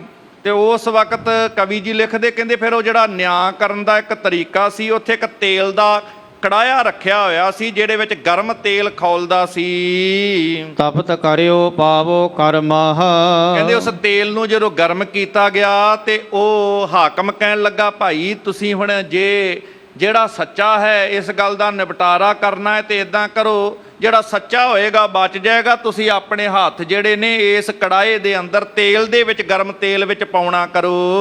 ਪੰਚ ਮੋਹਰ ਕੋ ਕਰਨ ਪ੍ਰਸਾਦ। ਇੱਧਰ ਭਾਈ ਰੂਪਚੰਦ, ਭਾਈ ਭੀਵਾ ਜੀ ਸਤਿਗੁਰਾਂ ਦੇ ਚਰਨਾਂ ਦਾ ਧਿਆਨ ਧਰਦੇ ਨੇ ਕਿ ਸੱਚੇ ਪਾਤਸ਼ਾਹ, ਅਸੀਂ ਤੇ ਜਿੰਨੀ ਕੁ ਸਾਨੂੰ ਸਮਝ ਹੈ, ਸੂਝ ਹੈ, ਸਾਨੂੰ ਇਹ ਪਤਾ ਕਿ ਅਸੀਂ ਸੱਚੇ ਹਾਂ, ਕਿਉਂਕਿ ਉਹ ਮਨ ਕਰਕੇ ਹੁਣ ਭੁੱਲ ਚੁੱਕੇ ਸੀ, ਸਮਝ ਨਹੀਂ ਸੀ ਕਿ ਵਾਕਈ, ਕਿਉਂਕਿ ਜਾਣ ਕੇ ਕੋਈ ਛਲ ਨਹੀਂ ਸੀ ਕਰ ਰਹੇ, ਫਰੇਬ ਨਹੀਂ ਸੀ ਕਰ ਰਹੇ, ਮਨ ਕਰਕੇ ਸੱਚੇ ਸਨ। ਤੇ ਅਰਦਾਸ ਕੀਤੀ ਸਤਿਗੁਰੂ ਪਾਤਸ਼ਾਹ ਮਹਾਰਾਜ ਦੇ ਚਰਨਾਂ ਦੇ ਵਿੱਚ, ਤੇ ਨਾਲ ਬੇਨਤੀ ਕਰਦੇ ਨੇ, ਪਾਤਸ਼ਾਹ 5 ਮੋਹਰਾਂ ਨਾਲੇ ਪ੍ਰਸ਼ਾਦ ਕਰਾਵਾਂਗੇ। ਸਤਿਗੁਰਾਂ ਦੇ ਅੱਗੇ ਉਹਨਾਂ ਨੇ ਇਦਾਂ ਦੀ ਬੇਨਤੀ ਕਰ ਦਿੱਤੀ, ਸਿੱਖਨ ਗੁਰ ਸੁਖ ਸੁਖੀ ਆਦ। ਇਸ ਤਰ੍ਹਾਂ ਮਾਨੋ ਉਹਨਾਂ ਨੇ ਸੁੱਖ ਗੁਰੂ ਦੇ ਚਰਨਾਂ ਤੋਂ ਮੰਗ ਲਈ ਆਪਣੇ ਵਾਸਤੇ। ਵੈਸੇ ਸਿੱਖ ਸੌਦਾ ਨਹੀਂ ਜੇ ਕਰਦਾ, ਇਸ ਕਰਕੇ ਰਹਿਤ ਮਰਿਆਦਾ ਵੀ ਕਹਿੰਦੀ ਹੈ, ਕਦੀ ਵੀ ਕੋਈ ਭਾਵਨਾ ਹੋਵੇ ਜੀ ਕੀ ਬਿਰਥਾ ਹੋਏ ਸੋ ਗੁਰ ਪੈ ਅਰਦਾਸ ਕਰ। ਪਰ ਹਰ ਇੱਕ ਦੀ ਆਪੋ ਆਪਣੀ ਭਾਵਨਾ ਹੈ, ਜਿਹੋ ਜੀ ਭਾਵਨਾ ਕਈ ਕਿਸੇ ਰੂਪ ਵਿੱਚ ਮੰਗ ਕਰ ਲੈਂਦੇ ਨੇ। ਗੁਰੂ ਨੂੰ ਸੌਦੇ ਨਾਲ, ਕਿਸੇ ਪਦਾਰਥ ਨਾਲ ਨਹੀਂ, ਗੁਰੂ ਤੇ ਪ੍ਰੇਮ ਦਾ ਭੁੱਖਾ ਹੈ। ਇੱਥੇ ਗੁਰੂ ਇਹ ਨਹੀਂ ਕਿ 5 ਮੋਹਰਾਂ ਕਰਕੇ ਗੁਰੂ ਸਾਹਿਬ ਖੁਸ਼ ਹੋ ਜਾਣਗੇ ਜਾਂ ਦੇਗ, ਇਹ ਤੇ ਸਿੱਖ ਦਾ ਫਰਜ਼ ਹੈ, ਦਸਵੰਧ ਵੀ ਕੱਢਣਾ ਹੈ ਤੇ ਸਮੇਂ-ਸਮੇਂ ਤੇ ਕੜਾਹ ਪ੍ਰਸ਼ਾਦ ਦੀ ਸੇਵਾ ਵੀ ਇਹ ਸਿੱਖ ਨੇ। ਜੇ ਕੜਾਹ ਪ੍ਰਸ਼ਾਦ ਹੈ ਤੇ ਨਾਲ ਕੁਝ ਨਾ ਕੁਝ ਨਗਦ ਅਰਦਾਸ ਧਰਮ ਅਰਥ ਕਾਰਜਾਂ ਵਾਸਤੇ ਇਹ ਵੀ ਹੋਵੇ, ਸਾਡੀ ਮਰਿਆਦਾ ਦੇ ਕੁਝ ਹਿੱਸੇ ਨੇ। ਪਰ ਜੇ ਸਿੱਖ ਦੇ ਅੰਦਰ ਦੀ ਭਾਵਨਾ, ਭਾਵਨੀ ਭਗਤ ਭਾਏ ਕੌਡੀ ਅਗਰ ਭਾਗ ਰੱਖੈ, ਤਾਹੀਂ ਗੁਰ ਸਰਬ ਨਿਧਾਨ ਦਾਨ ਦੇਤ ਹੈ। ਗੁਰੂ ਤੇ ਉਹਨੂੰ ਸਭ ਕੁਝ ਦੇਣ ਵਾਸਤੇ ਤਿਆਰ। ਸਤਿਗੁਰੂ ਤੇ ਭਾਵਨਾ ਵੇਖਦੇ ਨੇ, ਪਰ ਉਹਨਾਂ ਨੇ ਭਾਵਨਾ ਤੇ ਸੱਚੀ ਸੀ, ਪਰ ਨਾਲ ਮਨ ਵਿੱਚ ਉਹ ਫੁਰਨਾ ਵੀ ਆ ਗਿਆ। ਸਤਿਗੁਰੂ ਸੁੱਖ ਰੱਖਿਓ, ਅਸੀਂ ਤੁਹਾਡੇ ਚਰਨਾਂ ਦੇ ਵਿੱਚ 5 ਮੋਹਰਾਂ ਨਾਲ ਪ੍ਰਸ਼ਾਦ ਜਿਹੜਾ ਹੈ ਅਰਪਣ ਕਰਾਂਗੇ ਜੀ। ਮੁਗਲ ਸ਼ੀਰਨੀ ਪੀਰਨ ਮਾਨੀ। ਇੱਧਰ ਜਿਹੜਾ ਮੁਗਲ ਹੈ ਉਹ ਪੀਰ ਦੀ ਪੂਜਾ ਕਰਨ ਵਾਲਾ, ਉਹਨੇ ਪੀਰ ਨੂੰ ਸ਼ੀਰਨੀ ਮਠਿਆਈ ਚੜਾਉਣ ਦੀ ਜਿਹੜੀ ਸੀ ਇਹ ਮੰਨਤ ਉਹਨੇ ਵੀ ਮੰਨ ਲਈ। ਬਾਂਟਨ ਕਰੋ ਦਰੂਦ ਬਖਾਨੀ। ਤੇ ਕਹਿਣ ਲੱਗਾ ਜੀ ਮੈਂ ਦੁਆ ਕਰਕੇ, ਦਰੂਦ ਇਹ ਦੁਆ ਇੱਕ ਖਾਸ ਪ੍ਰਕਾਰ ਦੀ ਹੁੰਦੀ ਹੈ। ਜੇ ਪਰਮੇਸ਼ਰ ਦੇ ਵੱਲੋਂ ਹੋਵੇ ਤੇ ਉਹਨੂੰ ਕਿਹਾ ਜਾਂਦਾ ਹੈ ਰਹਿਮਤ, ਜੇ ਫਰਿਸ਼ਤਿਆਂ ਵੱਲੋਂ ਹੋਵੇ ਉਹਨੂੰ ਕਿਹਾ ਜਾਂਦਾ ਹੈ ਬਖਸ਼ਿਸ਼, ਤੇ ਜੇ ਕੋਈ ਇਨਸਾਨਾਂ ਵੱਲੋਂ ਪ੍ਰਾਰਥਨਾ ਹੋਵੇ ਉਹਨੂੰ ਦੁਆ ਕਿਹਾ ਜਾਂਦਾ ਹੈ। ਤੇ ਜੇ ਇਸੇ ਤਰੀਕੇ ਦੇ ਨਾਲ ਇਹ ਵੱਖ-ਵੱਖ ਰੂਪਾਂ ਦੇ ਵਿੱਚ ਕੀਤੀ ਜਾਂਦੀ ਦੁਆ, ਹਜ਼ਰਤ ਮੁਹੰਮਦ ਸਾਹਿਬ ਤੇ ਉਹਨਾਂ ਦੀ ਕੁੱਲ ਦੇ ਵਾਸਤੇ ਇਹ ਦੁਆ ਕੀਤੀ ਜਾਂਦੀ ਹੈ। ਦਰੂਦ ਇਹ ਖਾਸ ਪ੍ਰਕਾਰ ਦੀ ਦੁਆ ਹੈ। ਸਤਿਗੁਰ ਪਾਤਸ਼ਾਹ ਮਹਾਰਾਜ ਜੀ ਨੇ ਤੇ ਜ਼ਿਕਰ ਵੀ ਕੀਤਾ, ਬਾਝੋਂ ਸਤਿਗੁਰ ਆਪਣੇ ਬੈਠਾ ਝਾਕ ਦਰੂਦ। ਇਸਲਾਮ ਦੇ ਅੰਦਰ ਭਾਵੇਂ ਇਹਦੇ ਵੱਖਰੇ ਰੂਪ ਨੇ, ਪਰ ਅੱਜ ਮੌਜੂਦਾ ਸਮੇਂ ਵਿੱਚ ਕਬਰਾਂ ਦੀ ਪੂਜਾ ਕਰਨ ਵਾਲੇ, ਮੜੀਆਂ ਦੀ ਪੂਜਾ ਕਰਨ ਵਾਲੇ ਕਈ ਵਾਰ ਇਹੋ ਜਿਹੇ ਸਖੀ ਸਰਵਰ ਦੇ ਪੁਜਾਰੀ ਇਸ ਤਰੀਕੇ ਨਾਲ ਉੱਥੇ ਜਾ ਕਰਕੇ ਦਰੂਦ ਇਹ ਰੋਟ ਚੜਾਉਂਦੇ ਨੇ, ਸੁਖਣਾ ਸੁੱਖਦੇ ਹੈ। ਹੈਰਾਨੀ ਦੀ ਗੱਲ, ਜਿਹਨੂੰ ਇਸਲਾਮ ਦੇ ਵਿੱਚ ਵੀ ਪ੍ਰਵਾਨ ਨਹੀਂ ਕੀਤਾ, ਕੋਈ ਮੁਸਲਮਾਨ ਵੀਰ ਵੀ ਉੱਥੇ ਨਜ਼ਰ ਨਹੀਂ ਆਉਂਦਾ। ਪਰ ਉਹਨਾਂ ਥਾਵਾਂ ਤੇ ਆਮ ਤੌਰ ਤੇ ਨਾ ਉਹ ਸਿੱਖਾਂ ਵਿੱਚ ਨੇ, ਨਾ ਕਿਸੇ ਹੋਰ ਧਰਮ ਨਾਲ ਸੰਬੰਧ ਰੱਖਦੇ ਨੇ, ਜਿਹੜੇ ਮੜੀਆਂ ਕਬਰਾਂ ਤੇ ਅੱਜ ਵੀ ਪੂਜਾ ਕਰਨ ਵਾਸਤੇ ਜਾਂਦੇ। ਇੱਥੇ ਪੀਰ ਦੀ ਪੂਜਾ ਵਾਸਤੇ ਉਹਨੇ ਸੁੱਖ ਲਈ ਕਿ ਮੈਂ ਵੀ ਦੁਆ ਕਰਕੇ ਤੈਨੂੰ ਸ਼ੀਰਨੀ ਚੜਾਵਾਂਗਾ, ਮੇਰਾ ਭਲਾ ਕਰੀ, ਮੈਨੂੰ ਇਸ ਅੱਗ ਵਿੱਚ ਹੱਥ ਸੜਨ ਤੋਂ ਬਚਾ ਲਵੀਂ। ਇਦਾਂ ਦੀ ਉਹਨੇ ਮੁਗਲ ਨੇ ਵੀ ਜਿਹੜੀ ਸੀ ਦੁਆ ਕੀਤੀ। ਦੋਨੋਂ ਕੇ ਕਰ ਪਰਿਓ ਕਰਾਹੇ। ਦੋਵਾਂ ਦੇ ਹੱਥ ਭਾਈ ਰੂਪਚੰਦ ਭੀਵਾ ਜੀ ਦੇ ਵਿੱਚੋਂ, ਇਹ ਭਾਈ ਭੀਵਾ ਜੀ ਦਾ ਹੱਥ ਵੀ, ਤੇ ਦੂਸਰੇ ਪਾਸੇ ਉਸ ਮੁਗਲ ਦਾ ਵੀ ਹੱਥ ਜਿਹੜਾ ਹੈ ਉਹ ਕੜਾਏ ਦੇ ਵਿੱਚ, ਭਾਵ ਤੇਲ ਗਰਮ ਦੇ ਵਿੱਚ ਪਾਇਆ ਗਿਆ। ਸਿੱਖ ਕਰ ਬਚਿਓ ਮੁਗਲ ਕੋ ਦਾਹੇ। ਇੱਕ ਵਾਰ ਸਾਰੇ ਗੱਜ ਕੇ ਆਖੋ ਸਤਨਾਮ ਸ਼੍ਰੀ ਵਾਹਿਗੁਰੂ। ਸਿੱਖ ਕਰ ਬਚਿਓ, ਜਿਹੜਾ ਸਿੱਖ ਦਾ ਹੱਥ ਸੀ ਇਹ ਸੜਨ ਤੋਂ ਬਚ ਗਿਆ। ਗੁਰੂ ਰਾਖਾ ਹੈ। ਜੇ ਪ੍ਰਹਿਲਾਦ ਜੀ ਦਾ ਜ਼ਿਕਰ ਪੜ੍ਹਦੇ ਆ, ਇਹ ਮਾਇਆ, ਇਹ ਜਿੱਥੇ ਪਰਮੇਸ਼ਰ ਦੇ ਹੁਕਮ ਵਿੱਚ ਹੈ, ਇਹ ਪੰਜੇ ਤੱਤ ਪਰਮੇਸ਼ਰ ਦੇ ਹੁਕਮ ਵਿੱਚ ਹੈ, ਕਲਾ ਪਰਮੇਸ਼ਰ ਦੀ ਹੈ। ਉਹ ਖੇਡ ਐਸੀ ਵਰਤੀ ਸਾਧ ਸੰਗਤ ਕਿ ਉਹਦਾ ਹੱਥ ਜਿਹੜਾ ਸੀ ਅੱਗ ਦੇ ਵਿੱਚੋਂ ਸੜਨੋਂ ਬਚ ਗਿਆ, ਪਰ ਮੁਗਲ ਦਾ ਜਿਹੜਾ ਹੱਥ ਸੀ ਉਹ ਜਿਹੜਾ ਸੀ ਦਾਹਿਆ ਗਿਆ, ਉਹ ਸੜਿਆ ਹੈ, ਉਹਦੇ ਉੱਪਰ ਸੇਕ ਪੈ ਗਿਆ। ਕਰ ਕੂਰਾ ਸੋ ਵਹਿਰ ਨਿਕਾਰਾ।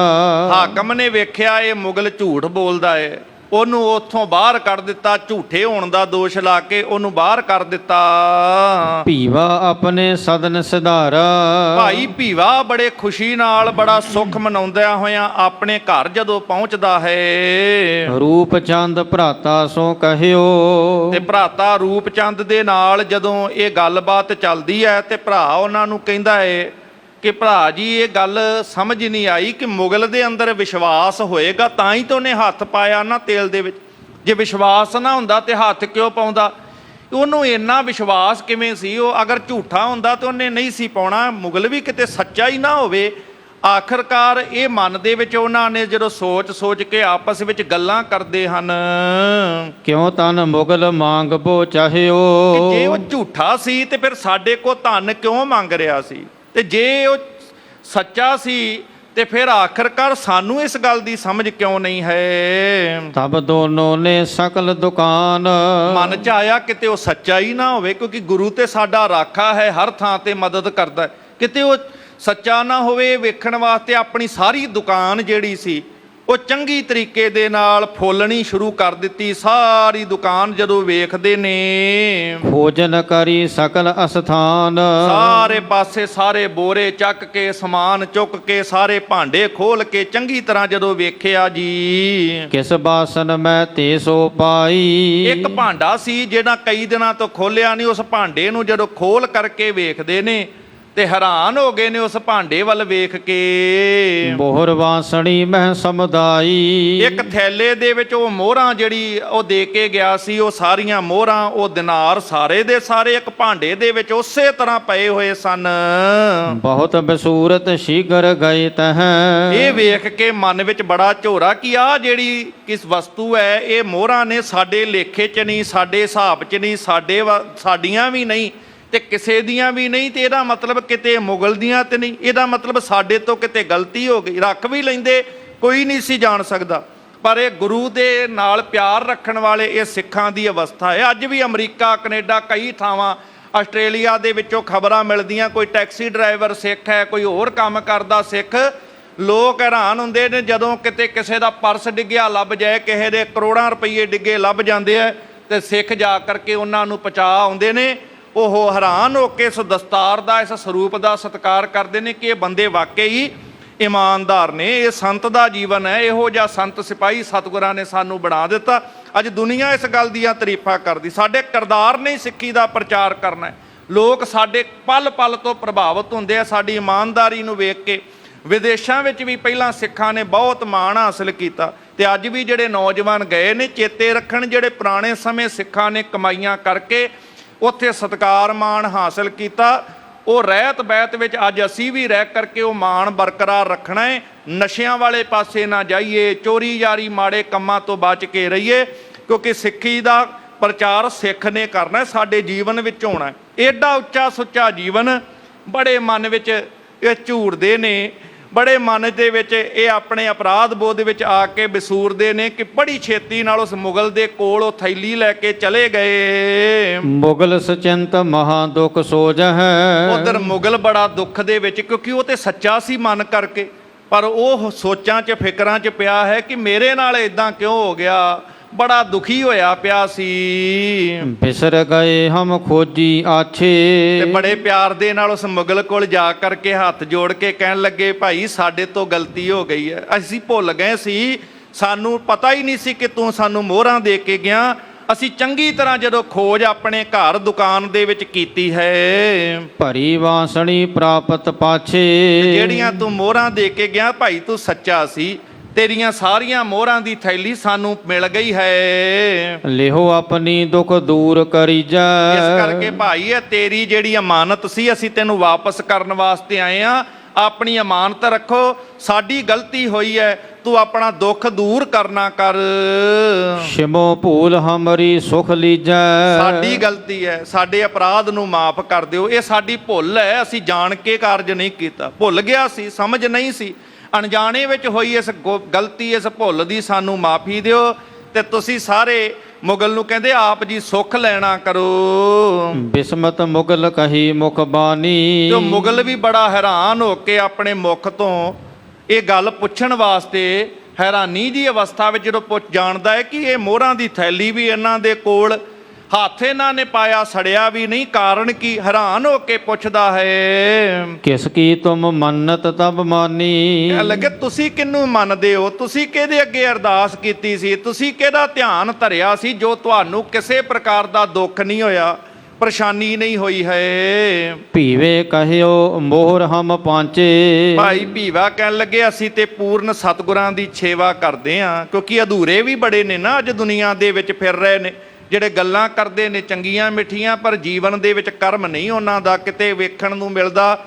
ਪਰ ਇਹ ਪੂਰਨ ਗੁਰੂ ਦੀ ਸ਼ਰਨ ਵਿੱਚ ਪੈ ਕੇ ਅਸੀਂ ਤੇ ਅਰਦਾਸ ਕੀਤੀ ਸੀ ਪਾਤਸ਼ਾਹ ਮਹਾਰਾਜ ਦੇ ਚਰਨਾਂ ਦੇ ਵਿੱਚ, ਉਹਨਾਂ ਨੇ ਸਾਡੀ ਸੇਵਾ ਪ੍ਰਵਾਨ ਕੀਤੀ। ਅਸੀਂ ਤੇ 5 ਮੋਹਰਾਂ ਦੀ ਸੇਵਾ ਵਾਸਤੇ ਬੇਨਤੀ ਕੀਤੀ ਸੀ। ਸੁਖੀ ਸੁਖ ਸਤਿਗੁਰੂ ਸਾਚੇ। ਸੱਚੇ ਸਤਿਗੁਰੂ ਧੰਨ ਸ਼੍ਰੀ ਗੁਰੂ ਅਰਜਨ ਦੇਵ ਪਾਤਸ਼ਾਹ ਦੇ ਚਰਨਾਂ 'ਚ ਸਾਡੀ ਸੁੱਖ ਰੱਖੀ ਪਾਤਸ਼ਾਹ, ਇਹ ਉਹਦੇ ਅੱਗੇ ਅਰਦਾਸ ਕੀਤੀ ਸੀ। ਕਾਮਲ ਗੁਰੂ ਮੁਗਲ ਮਨ ਜਾਨ।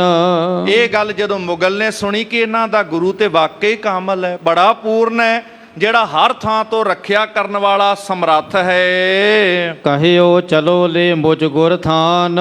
ਤੇ ਹੱਥ ਜੋੜ ਕੇ ਕਹਿੰਦਾ ਫਿਰ ਮੈਨੂੰ ਵੀ ਐਸੇ ਪੂਰਨ ਗੁਰੂ ਦੀ ਸ਼ਰਨ ਵਿੱਚ ਲੈ ਚੱਲੋ, ਜਿਹੜਾ ਹਰ ਤਰੀਕੇ ਨਾਲ ਸਮਰੱਥ ਸਤਿਗੁਰੂ ਹੈ। ਦੋਨੋਂ ਭਰਾਤ ਸੰਗ ਲੈ ਤਾਹੀ।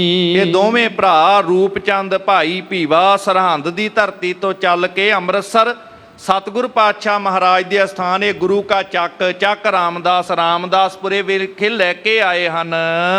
ਆਏ ਸ਼ੀਗਰ ਗੁਰੂ ਕੇ ਪਾਹੀ। ਤੇ ਸਤਿਗੁਰ ਪਾਤਸ਼ਾਹ ਦੇ ਕੋਲ ਬਿਨਾਂ ਦੇਰੀ ਤੋਂ ਲੈ ਕੇ ਆਏ, ਕਿਉਂਕਿ ਗੁਰੂ ਘਰ ਆਉਣਾ ਹੋਵੇ ਤੇ ਸਾਰੇ ਕਹਿੰਦੇ ਜਦੋਂ ਅੰਮ੍ਰਿਤਸਰ ਦੀ ਧਰਤੀ ਗੁਰੂ ਕਾ ਸਥਾਨ ਮਨ 'ਚ ਫੁਰਨਾ ਪੈ ਜੇ ਨਾ ਕਿ ਗੁਰੂ ਘਰ ਜਾਣਾ ਹੈ, ਗੁਰੂ ਰਾਮਦਾਸ ਪਾਤਸ਼ਾਹ ਦੇ ਦਰਸ਼ਨ ਕਰਨ ਵਾਸਤੇ, ਇਸ ਦਰ ਘਰ ਦੇ ਦਰਸ਼ਨ ਕਰਨ ਵਾਸਤੇ ਜਾਣਾ ਹੈ, ਤੇ ਦੇਰੀ ਨਾ ਕਰਿਓ। ਪਰ ਜਦੋਂ ਤੁਸੀਂ ਦਰਬਾਰ ਸਾਹਿਬ ਦੀ ਪਰਿਕਰਮਾ ਵਿੱਚ ਆ ਜਾਓ ਤੇ ਫਿਰ ਜਲਦੀ ਨਾ ਕਰਿਓ। ਜਦੋਂ ਇੱਥੇ ਪਹੁੰਚਣਾ ਹੋਵੇ ਤੇ ਉੱਥੇ ਦੇਰੀ ਨਾ ਕਰਿਓ, ਜਦੋਂ ਪਹੁੰਚ ਜਾਓ ਤੇ ਫਿਰ ਜਲਦੀ ਨਾ ਕਰਿਓ। ਹੈਰਾਨ ਹੋ ਕੇ ਕਿਸੇ ਪੁੱਛਿਆ ਕਿ ਕਾਰਨ ਕੀ? ਕਾਰਨ ਇਹ ਕਿ ਜਦੋਂ ਕਿਤੇ ਮਨ 'ਚ ਫੁਰਨਾ ਆ ਜੇ ਦਰਬਾਰ ਸਾਹਿਬ ਦੇ ਦਰਸ਼ਨ ਕਰਨ ਜਾਣਾ ਹੈ ਤੇ ਦੇਰੀ ਨਾ ਕਰਿਓ, ਕਿਤੇ ਪਤਾ ਨਾ ਜ਼ਿੰਦਗੀ ਦਾ ਸਮਾਂ, ਘੜੀ ਦਾ ਭਰੋਸਾ ਨਹੀਂ, ਇਹ ਉਸ ਗੁਰੂ ਦੇ ਦਰਬਾਰ ਦੇ ਸੰਗਤ ਤੇ ਦਰਸ਼ਨਾਂ ਤੋਂ ਕਿਤੇ ਵਾਂਝਾ ਨਾ ਚਲੇ ਜਾਏ, ਇਸ ਕਰਕੇ ਉਦੋਂ ਦੇਰੀ ਨਾ ਕਰਿਓ। ਪਰ ਜਦੋਂ ਪਰਿਕਰਮਾ 'ਚ ਆ ਜੇ ਤੇ ਕਾਹਲੀ ਨਾਲ ਨਾ ਤੁਰਿਓ, ਕਿਉਂਕਿ ਕੇਵਲ ਪੱਥਰ ਦੀ ਸਿਲਾ ਤੇ ਨਹੀਂ ਤੁਸੀਂ ਤੁਰਦੇ। ਜਿਸ ਥਾਂ ਦੇ ਦਰਸ਼ਨ ਕਰਨ ਵਾਸਤੇ ਅੱਜ ਅਸੀਂ ਆਉਂਦੇ ਹਾਂ, ਇਹ ਖੁੱਲ੍ਹੇ ਦਰਸ਼ਨ ਸਾਨੂੰ ਅੱਜ ਮਿਲੇ ਨੇ। ਇਸ ਸਥਾਨ ਦੇ ਖੁੱਲ੍ਹੇ ਦਰਸ਼ਨਾਂ ਦੇ ਵਾਸਤੇ ਪਤਾ ਨਹੀਂ ਕਿੰਨੇ ਕੁ ਸਿੱਖਾਂ ਨੇ ਆਪਣੇ ਸੀਸ ਕੁਰਬਾਨ ਕੀਤੇ ਹੈ, ਤੇ ਇੱਕ ਇੱਕ ਪੱਥਰ ਦੀ ਸਿਲ ਤੇ ਹਜ਼ਾਰਾਂ ਸੀਸ ਵਾਰੇ ਗਏ। ਅੱਜ ਉਹ ਪੱਥਰ ਦੀ ਸਿਲ ਨਹੀਂ, ਉਹਨਾਂ ਸ਼ਹੀਦਾਂ ਦੇ ਸਿਰਾਂ ਦੇ ਉੱਪਰ ਮਾਨੋ ਤੁਸੀਂ ਤੁਰ ਕੇ ਜਾ ਰਹੇ ਹੋ। ਇਸ ਕਰਕੇ ਉਹਨਾਂ ਸ਼ਹੀਦਾਂ ਨੂੰ ਯਾਦ ਕਰਕੇ ਸਤਿਕਾਰ ਕਰਦਿਆਂ, ਸਿਮਰਨ ਕਰਦਿਆਂ ਹੋਇਆਂ ਹੌਲੀ ਹੌਲੀ ਕਦਮ ਪਰਿਕਰਮਾ 'ਚ ਵਧਾਈਏ। ਉੱਥੇ ਬਹੁਤਾ ਅਸੀਂ ਆਪਸ ਦੇ ਵਿੱਚ ਇੱਧਰ ਉੱਧਰ ਗੱਲਾਂ 'ਚ ਨਹੀਂ, ਸਿਮਰਨ ਕਰੀਏ, ਕੀਰਤਨ ਸੁਣੀਏ, ਇਸ਼ਨਾਨ ਕਰੀਏ ਸਤਿਗੁਰ ਪਾਤਸ਼ਾਹ ਦੇ ਕੋਲ, ਤੇ ਉੱਥੇ ਦੀ ਮਰਿਆਦਾ ਦਾ ਵੀ ਅਸੀਂ ਸਾਰੇ ਸਤਿਕਾਰ ਰੱਖਿਆ ਕਰੀਏ। ਤੇ ਬੜੇ ਪਿਆਰ ਨਾਲ ਦਰਸ਼ਨ ਕਰਨ ਭਾਈ ਰੂਪਚੰਦ ਭੀਵਾ ਜੀ ਉਸ ਮੁਗਲ ਨੂੰ ਨਾਲ ਲੈ ਕੇ ਆਏ ਹਨ। ਮਸਤਕ ਟੇਕ ਬੈਠ ਕਰ ਬੁੱਝੇ। ਸਤਿਗੁਰਾਂ ਦੇ ਚਰਨਾਂ ਵਿੱਚ ਸਿੱਖਾਂ ਨੇ ਵੀ ਮੱਥਾ ਟੇਕਿਆ, ਮੁਗਲ ਨੇ ਵੀ ਆ ਕੇ ਜਦੋਂ ਮੱਥਾ ਟੇਕਿਆ ਤੇ ਪਿਆਰ ਨਾਲ ਉਹ ਮੁਗਲ ਫਿਰ ਪੁੱਛਦਾ ਹੈ, ਇਹ ਵਿਪਰੀਤ ਭਈ ਔਰ ਸੂਝੇ। ਸਾਰੀ ਗੱਲ ਦੱਸ ਕੇ ਕਹਿੰਦਾ ਜੀ ਇਹ ਘਟਨਾ ਉਲਟ ਕਿਵੇਂ ਹੋਈ, ਮੇਰਾ ਦਿਲ ਵੀ ਸਮਝ ਜਾਵੇ, ਮੈਨੂੰ ਸਮਝ ਆਵੇ। ਇਹ ਸਤਿਗੁਰੂ ਹੁਣ ਤੁਸੀਂ ਵਿਸਤਾਰ ਕਰਕੇ ਦੱਸਣਾ ਕਰੋ। ਸਾਚੋ ਝੂਠ ਝੂਠ ਭਾ ਸਾਚੋ। ਗਰੀਬ ਨਵਾਜੇ ਕਿਵੇਂ ਹੋ ਗਿਆ ਸੱਚ ਝੂਠ ਬਣ ਗਿਆ ਤੇ ਝੂਠ ਸੱਚ, ਸੱਚੇ ਨੂੰ ਝੂਠਾ ਤੇ ਝੂਠੇ ਨੂੰ ਸੱਚਾ ਸਾਬਤ ਕਰਵਾਇਆ, ਇਹ ਕਿਵੇਂ ਕਲਾ ਵਰਤੀ ਹੈ? ਸੁਨ ਸ਼੍ਰੀ ਸਤਿਗੁਰ ਬਚਨ ਉਬਾਚੋ। ਗੱਲ ਸੁਣ ਕੇ ਤਸੱਲੀ ਕਰਾਉਣ ਵਾਸਤੇ ਧੰਨ ਗੁਰੂ ਅਰਜਨ ਸਾਹਿਬ ਨੇ ਇਹ ਬਚਨ ਆਖੇ, ਭਾਈ ਇਸ ਕੋ ਨੈ ਸੁਧ ਦਰਬ ਤੁਹਾਰੇ। ਕਹਿਣ ਲੱਗੇ ਭਾਈ ਇਹ ਗੁਰੂ ਨਾਨਕ ਦਾ ਘਰ, ਇੱਥੇ ਭਾਵਨਾ ਵੇਖੀ ਜਾਂਦੀ ਹੈ, ਤੇ ਜਿਹੜਾ ਇਹਨਾਂ ਸਿੱਖਾਂ ਦੀ ਗੱਲ ਹੈ ਇਹਨਾਂ ਨੂੰ ਵਾਕਈ ਸਮਝ ਨਹੀਂ ਸੀ, ਸੂਝ ਨਹੀਂ ਸੀ, ਜਾਣ ਕੇ ਇਹਨਾਂ ਗਲਤੀ ਨਹੀਂ ਸੀ ਕੀਤੀ। ਇਹਨਾਂ ਨੂੰ ਪਤਾ ਹੀ ਨਹੀਂ ਸੀਗਾ ਕਿ ਤੂੰ ਇਹਨਾਂ ਦੇ ਕੋਲ ਧਨ ਰੱਖ ਕੇ ਗਿਆ ਹੈ, ਇਹ ਸਾਰੀ ਗੱਲ ਭੁੱਲ ਚੁੱਕੇ ਸਨ। ਪਰਿਓ ਸਿੱਖ ਪੁਨ ਸ਼ਰਨ ਹਮਾਰੇ। ਤੇ ਫਿਰ ਇਹ ਸਾਡੇ ਸਿੱਖ ਨੇ ਤੇ ਸਿੱਖ ਸਾਡੀ ਸ਼ਰਨ ਵਿੱਚ ਆਏ।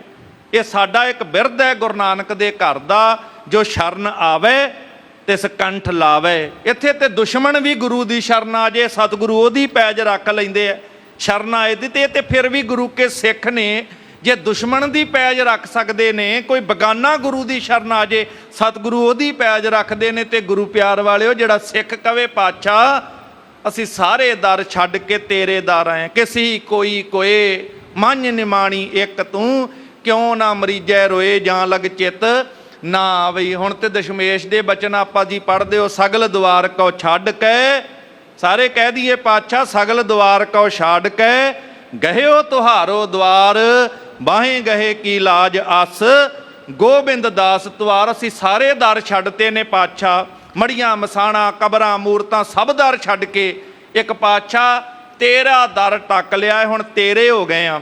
ਤੇ ਜਿਹੜਾ ਸ਼ਰਨ ਆ ਜੇ ਨਾ, ਗਰੀਬ ਨਵਾਜ ਪਾਤਸ਼ਾਹ ਕਹਿੰਦੇ, ਤੇ ਇਹ ਇੱਕ ਸਿੱਖ ਨੇ, ਦੂਜਾ ਇਹਨਾਂ ਨੇ ਸਾਡੀ ਸ਼ਰਨ ਤੱਕ ਲਈ ਸੀ। ਲਿਓ ਉਬਾਰ ਆਪਨੋ ਜਾਣੇ, ਤੇ ਫਿਰ ਸਾਡਾ ਬਿਰਧ ਹੈ ਆਪਣੇ ਬਜਾਣ ਕਰਕੇ ਇਹਨਾਂ ਦੀ ਰੱਖਿਆ ਕਰਨੀ, ਇਸ ਕਰਕੇ ਸਾਨੂੰ ਇਹਨਾਂ ਨੂੰ ਬਚਾਉਣਾ ਪਿਆ।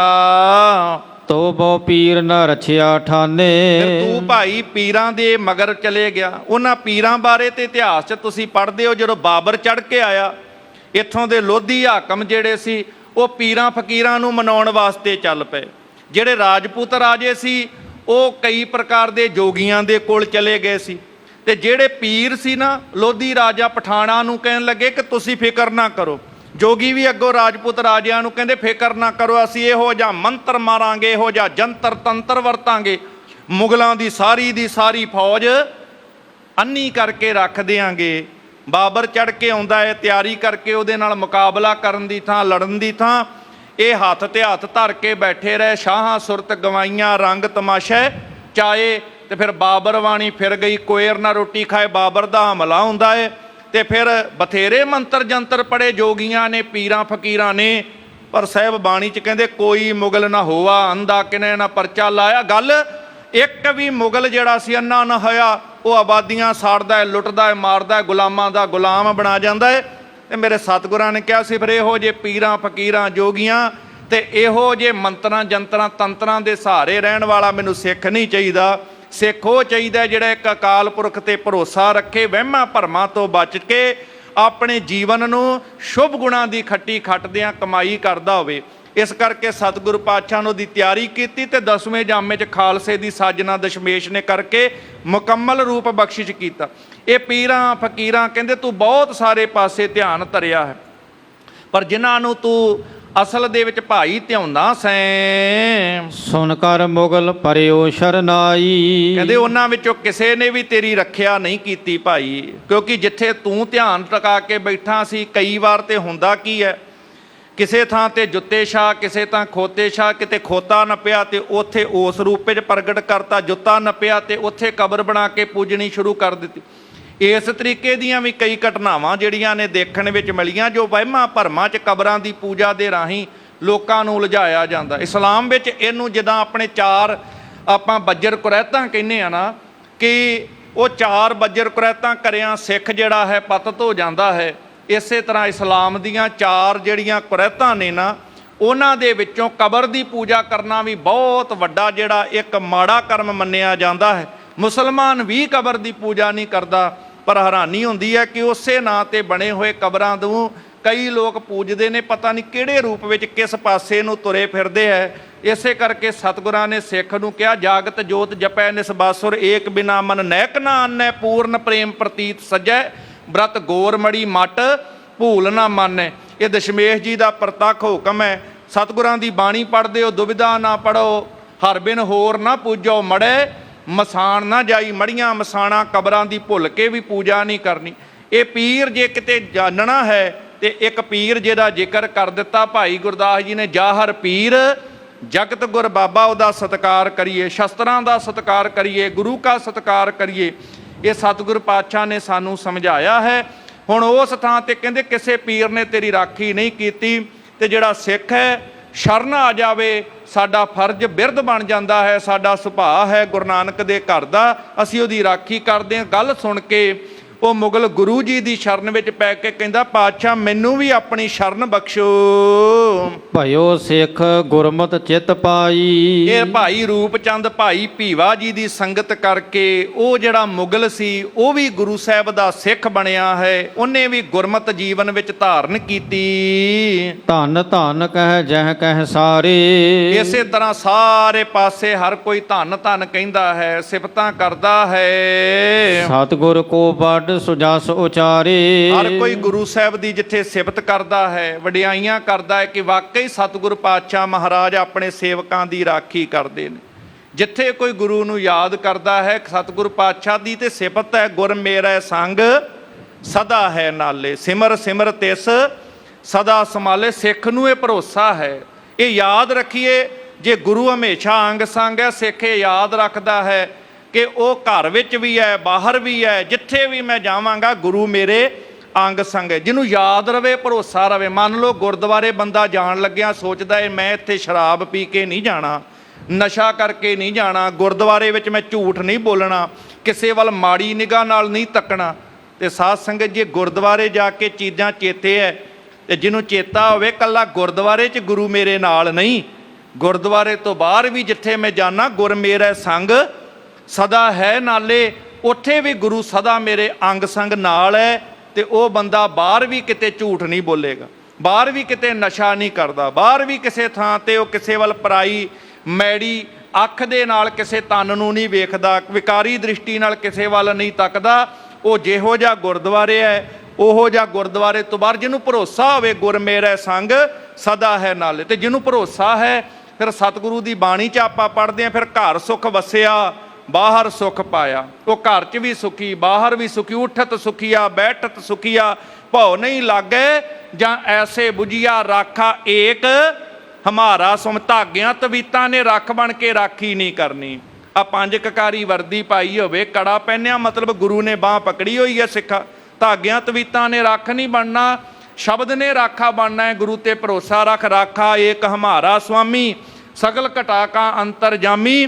ਤੇ ਜਿਹਨੂੰ ਗੁਰੂ ਤੇ ਭਰੋਸਾ ਫਿਰ ਸੋਏ ਅਚਿੰਤਾ, ਜਾਗ ਅਚਿੰਤਾ, ਜਹਾਂ ਕਹਾਂ ਪ੍ਰਭ ਤੂੰ ਵਰਤੰਤਾ। ਫਿਰ ਘਰ ਸੁਖ ਵਸਿਆ ਬਾਹਰ ਸੁਖ ਪਾਇਆ, ਕਹੋ ਨਾਨਕ ਗੁਰ ਮੰਤਰ ਦ੍ਰਿੜਾਇਆ। ਇਹ ਗੁਰੂ ਦੀ ਬਖਸ਼ਿਸ਼ ਦੇ ਨਾਲ ਇਹੋ ਜੀ ਗੁਰੂ ਕੀ ਸਿੱਖਿਆ ਉਪਦੇਸ਼, ਜਿਹਨੂੰ ਕੋਈ ਗੁਰੂ ਮੰਤਰ ਹੋਵੇ, ਵਾਹਿਗੁਰੂ ਗੁਰਮੰਤਰ ਹੈ ਜਪ, ਹਉਮੈ ਖੋਈ, ਉਹ ਫਿਰ ਭਟਕਦਾ ਨਹੀਂ। ਇਹ ਭਾਈ ਰੂਪ ਚੰਦ ਭਾਈ ਭੀਵਾ ਨੂੰ ਗੁਰੂ ਤੇ ਭਰੋਸਾ ਸੀ, ਗੁਰੂ ਸ਼ਬਦ ਤੇ ਭਰੋਸਾ ਸੀ, ਸਤਿਗੁਰੂ ਉਹਨਾਂ ਦੀ ਰਾਖੀ ਕੀਤੀ। ਤੇ ਜਿਹੜੇ ਸਿੱਖ ਨੂੰ ਵੀ ਭਰੋਸਾ ਹੈ, ਹਰ ਥਾਂ ਤੇ ਸਤਿਗੁਰੂ ਉਹਦੇ ਸਹਾਇਕ ਬਣਦੇ ਨੇ, ਉਹਦੇ ਰਾਖੇ ਬਣਦੇ। ਇਸੇ ਤਰ੍ਹਾਂ ਭਾਈ ਪ੍ਰਤਾਪੂ ਜੀ, ਇਸੇ ਤਰ੍ਹਾਂ ਹੋਰ ਵੀ ਵਾਰੀ-ਵਾਰੀ ਸਿੱਖ ਜਿਵੇਂ ਸਤਿਗੁਰਾਂ ਦੇ ਕੋਲ ਆਉਂਦੇ ਆ, ਜਿਵੇਂ ਸਤਿਗੁਰੂ ਉਹਨਾਂ ਨੂੰ ਜੀਵਨ ਕਲਿਆਣ ਦਾ ਰਾਹ ਸਮਝਾਉਂਦੇ ਨੇ, ਉਹ ਵੱਖ-ਵੱਖ ਸਿੱਖਾਂ ਦਾ ਜ਼ਿਕਰ ਆਉਣ ਵਾਲੇ ਦਿਨਾਂ 'ਚ ਫਿਰ ਇਸੇ ਤਰ੍ਹਾਂ ਆਪ ਜੀ ਨੇ ਪਿਆਰ ਨਾਲ ਸਰਵਣ ਕਰਨਾ।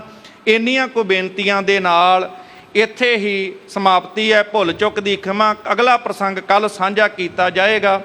ਵਿਚਾਰ ਕਰਦਿਆਂ ਹੋਈਆਂ ਬੇਅੰਤ ਭੁੱਲਾਂ ਦੀ ਮਾਫੀ ਬਖਸ਼ਣੀ। ਸਤਿਗੁਰੂ ਸਾਰਿਆਂ ਦੀ ਹਾਜ਼ਰੀ ਦਰ ਪ੍ਰਵਾਨ ਕਰਨ। ਅੰਮ੍ਰਿਤ ਛਕ ਗੁਰੂ ਵਾਲੇ ਬਣੀਏ, ਨਾਨਕ ਨਾਮ ਚੜ੍ਹਦੀ ਕਲਾ ਤੇਰੇ ਭਾਣੇ। ਸਰਬੱਤ ਦਾ ਭਲਾ ਪੰਕਤੀਆਂ ਖੀਰਲੀਆਂ ਪੜ੍ਹ ਕੇ ਫਤਿਹ ਨਾਲ ਸਾਂਝ ਪਾਈਏ ਜੀ। ਧੰਨ ਧੰਨ ਕਹਿ ਜਹ ਕਹਿ ਸਾਰੇ, ਸਤਿਗੁਰ ਕੋ ਵੱਡ ਸੁਜਸ ਉਚਾਰੇ। ਵਾਹਿਗੁਰੂ ਜੀ ਕਾ ਖਾਲਸਾ, ਵਾਹਿਗੁਰੂ ਜੀ ਕੀ ਫਤਿਹ।